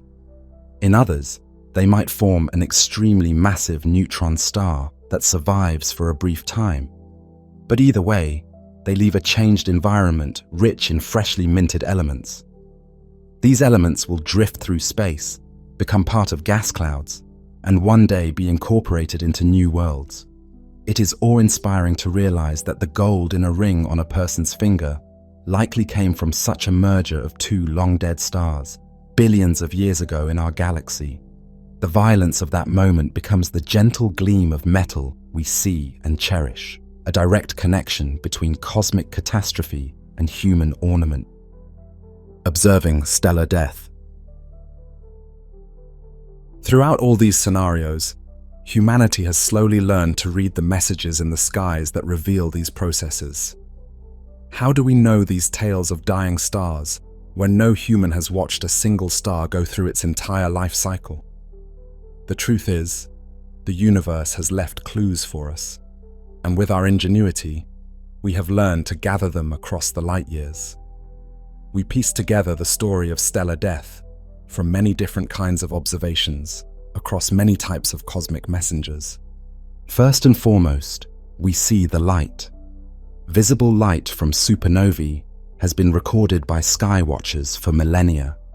From the sudden appearance of guest stars noted in ancient chronicles to the careful telescopic monitoring of distant galaxies by modern astronomers who catch supernova flickering into brightness like cosmic fireflies. We have captured images of glowing planetary nebulae around dying sun-like stars, each a snapshot of a star's final sigh. We have seen the expanding shockwaves of supernova remnants, their tendrils growing over years in photographic time-lapse, confirming that they are indeed blasts in slow motion. But light is just one messenger. We have also learned to detect radio waves, which reveal phenomena invisible to our eyes. In the radio spectrum, pulsars announce themselves clearly. Their lighthouse beams become pulses of radio emission that our radio telescopes can pick up. The very discovery of neutron stars came from radio astronomy. To this day, radio observatories map the intricate structure of supernova remnants, picking up the radio glow of electrons spiraling in magnetic fields there. Through radio eyes, we have seen the remnants of star death stretching across vast swaths of sky, invisible in ordinary light. Then there are the neutrinos, those ghostly particles that rarely interact with matter. When a massive star's core collapses, an enormous number of neutrinos are released. In one famous supernova, underground detectors on Earth registered a sudden burst of neutrinos, a full few hours before the supernova's light became visible in the night sky. Those neutrinos had raced out from the collapsing core, heralding the death of the star before the light from the explosion could fight its way out. It was the first and only time so far that we directly detected such a neutrino burst, and it confirmed our theories about what happens inside a dying star's core. Now we wait eagerly for the next nearby supernova, knowing that neutrino detectors will ring like alarm bells, perhaps even allowing us to witness the core collapse in neutrino signals ahead of the light show. In recent years, we have opened our ears to the gravitational waves, adding a whole new sense to our astronomical repertoire. When massive objects like neutron stars or black holes collide, they send out ripples in space-time that travel across the universe. Detectors on Earth have picked up these tiny distortions as they pass by. Through gravitational waves, we heard the final moments of binary black holes merging, events completely dark to electromagnetic telescopes. We also heard, and then saw, a pair of neutron stars collide and light up a kilonova. Gravitational waves have allowed us to confirm directly that yes, black holes and neutron stars do merge exactly as long predicted, releasing energy not as a flash of light, but as a faint trembling of the cosmic fabric. It's as if we developed the sense of hearing after millennia of only seeing. Whole new phenomena have become perceptible. Each type of messenger, light, radio waves, neutrinos, gravitational waves, gives us a different insight into the death of stars. By combining them, an incredibly detailed and holistic picture emerges. For example, by studying a supernova's light alone, we learn about its energy and composition. By catching neutrinos from it, we peer directly into the core collapse physics. By listening for gravitational waves, we might witness the formation of the neutron star or black hole in real time. The universe has been gradually revealing its story through these multiple channels, and we have become adept at tuning in. Armed with this knowledge, we can turn our attention to the star that matters most to us, our Sun. The Sun is a fairly ordinary star, midway through its life, but one day it will undergo its own deathly transformation. It will not explode as a supernova. It lacks the mass for that ferocious end, but the Sun's demise will nonetheless be a dramatic and profound event, especially from the perspective of any living beings that might witness it. The fate of our Sun. In about 5 billion years, an unimaginable span to us, yet a fixed and finite countdown in cosmic terms, the Sun will exhaust the hydrogen fuel in its core. As it begins to run out of gas, the Sun's core will contract and heat up, and, just as we described for a smaller star's final stages, helium fusion will ignite. Our star will swell into a red giant. In those distant days, the Sun will expand to hundreds of times its current diameter. Mercury and Venus, the inner planets, will almost certainly be engulfed, devoured by the Sun's bloated fiery plasma. Earth's fate is less certain. Some calculations suggest it might just escape engulfment, spiraling outward a bit due to the Sun's mass loss. But even if it isn't swallowed whole, it will be scorched and sterilized. The oceans will boil off, the atmosphere will escape, the surface will become a molten hellscape. For any distant observer in those future times, our Sun's transformation will be a sight to behold.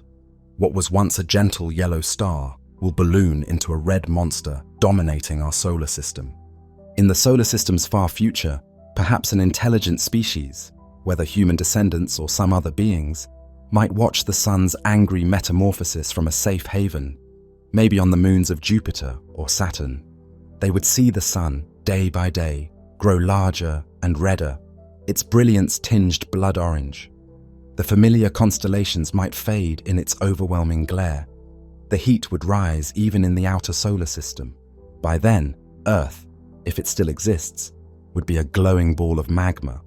Eventually, as the Sun reaches the apex of its giant phase, it will begin to pulsate and cast off its layers. It might produce a beautiful planetary nebula of its own. Our Sun, which once lit the solar system with a crisp golden light, will create a vast bubble of fluorescent gas, expanding outward past the orbits of the inner planets. At the center of that nebula will shine a pinpoint of intense white light, the Sun's core laid bare as a new white dwarf. Imagine, for a moment, what that will look like from a vantage point at the edge of the solar system. Perhaps from the twilight skies of Pluto, or some dwarf planet far beyond Neptune, one might see the whole sky dominated by the glowing cloud of the Sun's planetary nebula. It could appear as a huge, circular rainbow cloud, slowly fading over thousands of years. The white dwarf Sun would be incredibly luminous in ultraviolet, causing the nebula to fluoresce.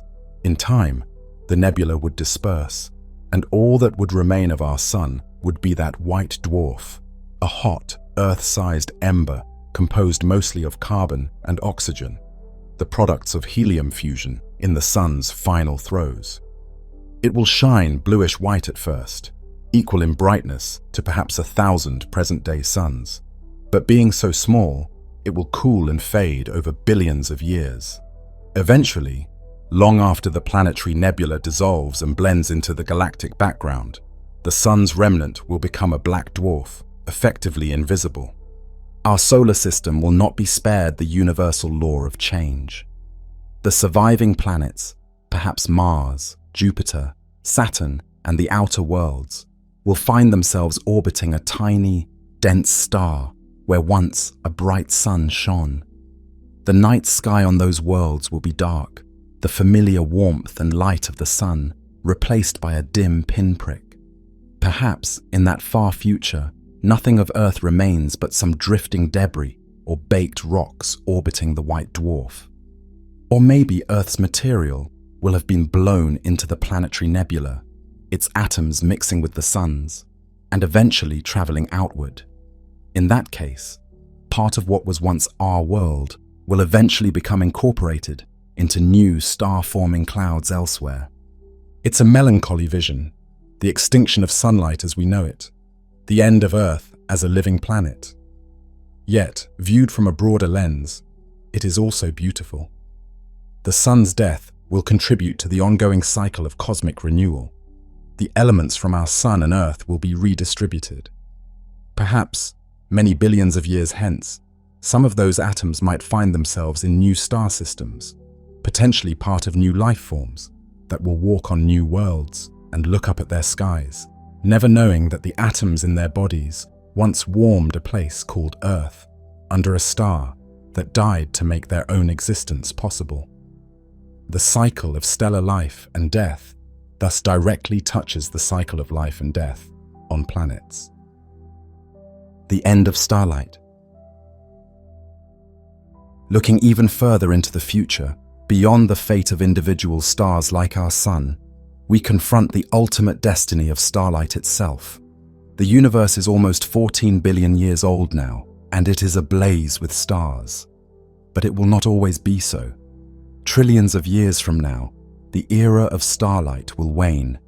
The great spiral and elliptical galaxies we see today will have merged and transformed.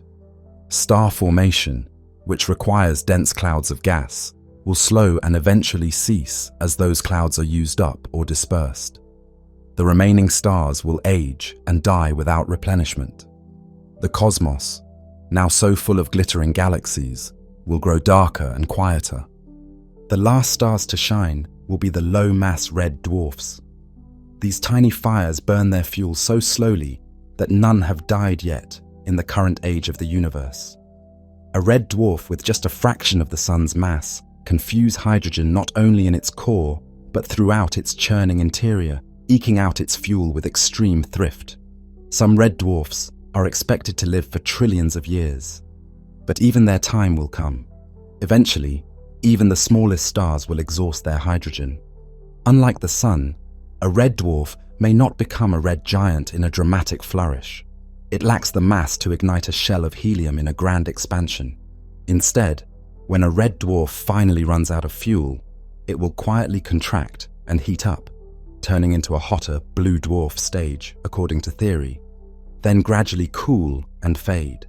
It may bypass the classic planetary nebula stage entirely, ending up as a helium-white dwarf, if it was very low mass, or a mostly inert ball of helium and other elements. In either case, its light will slowly dim to blackness.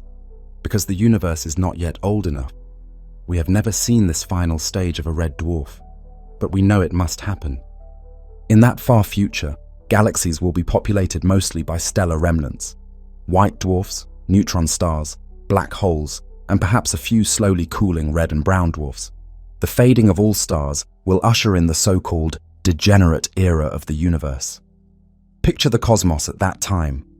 Galaxies have gravitationally merged into enormous clusters or been flung apart by the accelerating expansion of the universe. The night sky of a planet, if planets still exist, orbiting a black dwarf might be nearly completely dark.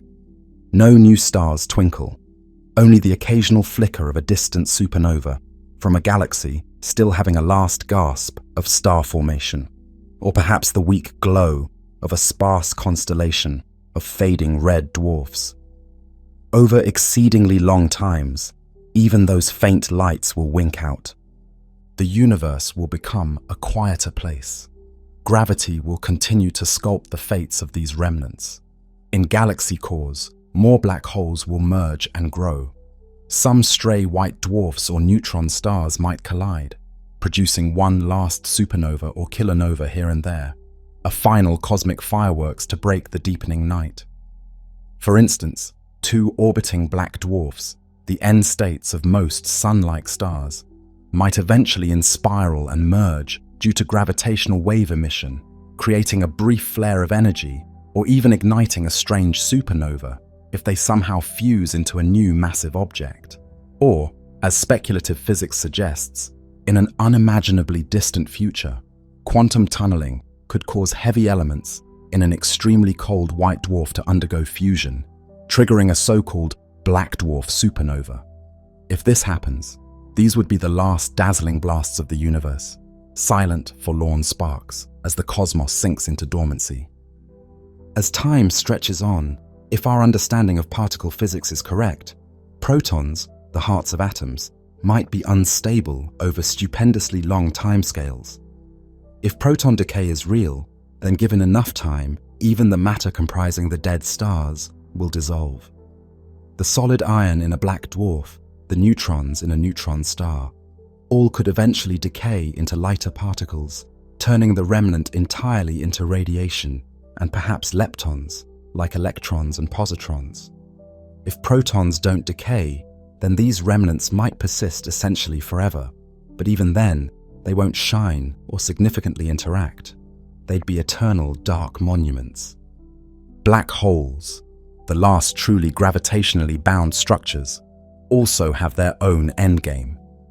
Through Hawking radiation, a quantum mechanical process where black holes can slowly leak particles and energy, even black holes will eventually evaporate. A black hole the mass of the Sun would take an outrageous amount of time to evaporate, far longer than the current age of the universe. More massive ones would take even longer, practically enduring for eternity on human timescales. But given enough time, even these giants will eventually fizz away, each ending in a final weak burst of light as their last energy radiates into the void. After all of this, the universe will have reached a state often called heat death, or the Big Freeze. No organized sources of energy remain, just a thin soup of particles and photons gradually tending toward a uniform temperature as everything expands. The era of starlight will be a distant memory. The universe, born in fire and sustained for eons by the light of trillions upon trillions of stars, will pass into an age of darkness. It is a sobering picture, a cosmos without stars, without warmth, without structure beyond the quiet drift of elementary particles. One might wonder, what was the point of all these brilliant lives of stars if it all ends in such stillness? It forces us into existential contemplation. But within that grand arc, from bright beginning to quiet end, lies a profound truth. During the epochs when stars shone, so much happened. Stars lit up the galaxies, made possible the existence of planets and life, and gave the universe complexity and beauty. Their deaths, especially, were crucial. Without the dying of stars, the universe would be sterile. The heavy elements needed for rocky planets, for water, for the chemistry of life.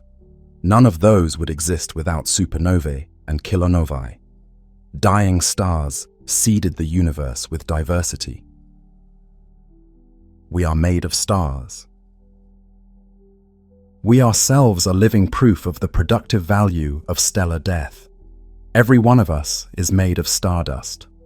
This phrase has been said so often that it risks sounding cliché, but it is profoundly, literally true. The carbon in our muscles and skin was created by a star of moderate mass in its red giant phase, gently blown into space before that star became a white dwarf. The iron in our blood was forged in the core of a massive star and dispersed in a supernova explosion. The calcium in our bones, the oxygen we breathe, the phosphorus in our DNA, all were synthesized in stellar furnaces and spread through stellar farewells. Even elements like gold that adorn our rings or electronics were fashioned in the extreme environment of merging neutron stars. We are, in a very direct sense, the ash of stars, molded into conscious beings who can contemplate the cosmos. The deaths of stars made our lives possible. Their endings were our beginnings. Think about it. The gold in a wedding ring was flung into space by the merger of neutron stars in some ancient cataclysm before the Earth existed. The nitrogen in the DNA of every living cell was created in an aging star's envelope and gently blown into space by a stellar breeze as it died. The iron that binds oxygen in your blood was minted in the core of a massive star and scattered across the galaxy by a supernova's shockwave. Each of us carries the story of star death in our bodies. When we gaze at the night sky, we are looking at the past, not just the light from distant stars, but echoes of events that made our own existence possible. In this way, the death of stars is not merely an end, but a transformation. In their destruction, stars sow the seeds of creation. From the wreckage of a supernova, new solar systems will one day form. In the glowing planetary nebula of a gentle star's passing, the gas will mix and mingle into the galactic clouds that spawn new generations of stars. Stellar death rejuvenates the cosmos, keeping it enriched and diverse in composition. There is an existential poetry in this cycle. The stars do not live forever, and neither will the universe as we know it. But in their fleeting lives, they build the complexity that allows future wonders to emerge. They sacrifice themselves to give light and elements to the next generation. Without the death of countless stars before our sun was born, our planet could not have rocks or water or life. We owe our existence to 1 billion stellar funerals. As we close this journey, imagine once more that single star fading from the sky. Its light, which may have shone on ancient oceans of some far-off world, now dims. To any living creatures depending on it, this would be a catastrophe beyond comprehension, a slow apocalypse. And yet, in the cold and dark aftermath, the materials shed by that star will drift and eventually coalesce into new forms. Perhaps a new star, smaller and steadier, will one day form from that very material, and around it new planets. What was once a day's end for one world might become the dawn for another. The universe is a grand tapestry of beginnings and endings, and the death of stars is one of its most stirring threads. It reminds us of the impermanence of even the mightiest engines of creation and the interconnectedness of all things. Through stellar death, the cosmos teaches a simple lesson. From endings come new beginnings. Each flicker and flash, each quiet extinguishing, leaves something behind for those who follow. In our minds, let us wander under a sky full of stars, knowing that above us are not just points of light, but stories. Each star is a story of a life that will someday end, of an element factory that will one day shut down, of a light that will dim. And among those stars, one is our own sun, quietly burning, biding its time. Far in the future, on a planet that by then may only be a memory of what once was, the sun will paint the sky red in its final act, and scatter the elements of Earth and life back into space. Yet even as that seems like a melancholic fate, realize this: those same elements will not disappear. They will become part of something new. The atoms will rejoin the cosmic dance, perhaps to be incorporated into a new star, a new planet, a new life form in the distant future. In this, there is a kind of immortality, not of individual forms, but of the building blocks, the information, the stardust that cycles endlessly. We too are participants in this cosmic cycle. One day, every element of our bodies will return to the cosmos, perhaps drifting in space, perhaps locked in rock, perhaps pulled into the fires of a future star. And so, standing here, we are an ephemeral arrangement of eternal things. The stars died to give us life, and in time, we will give our elements back to stars. The light of a single star that died millions of years ago might be falling on your face as you look at the night sky. You are witnessing a star's elegy long after its death. But also, consider that the breath you just took contains argon atoms exhaled by countless beings before you, and carbon once formed in the core of a star, billions of years gone. The cosmos flows through us. In the end, as we reflect on dying stars, we find that their story is our story.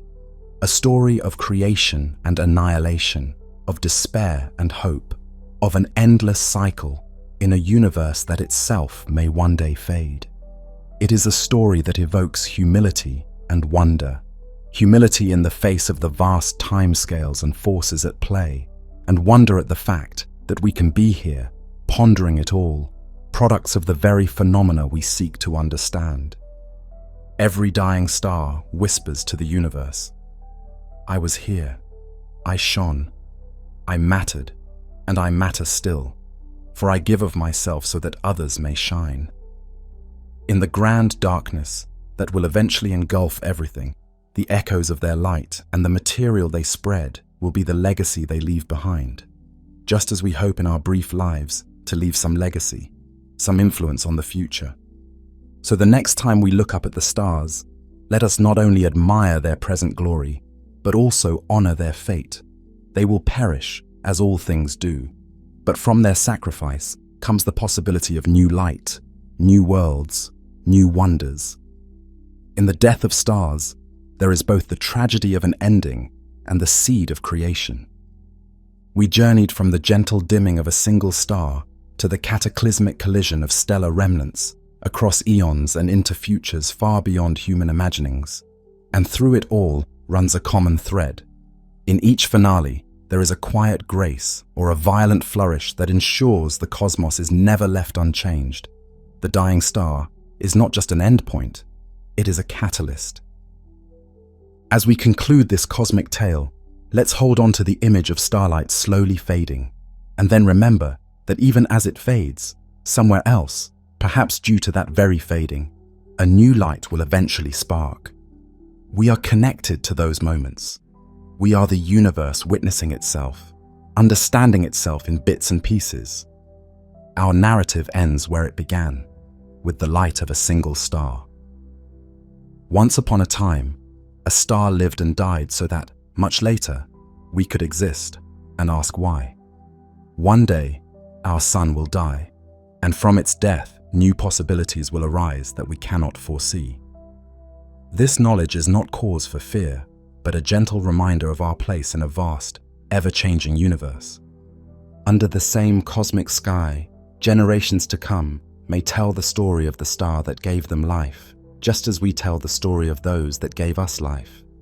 In this way, the universe's endless cycle of starlight and darkness, of dying stars and rebirth continues, a story written across the cosmos in light and ash. And as long as there are eyes to see and minds to wonder, the legacy of dying stars will never truly fade, for we remember them in our very being. Every breath we take, every element that courses through our veins, is starlight remembered, a testament to the stars that lived and died to make our life possible. We inhale starlight, we exhale gratitude. The cosmos lives on through us as we live because of it. And when the night is darkest and one by one the stars above flicker out, we will still carry the memory of their light within us. For in a way, we are that light, given form and thought. This is what dying stars have given us, the chance to behold the universe's grand design, to feel wonder and to understand. Though the stars must die, their story and our story is unending.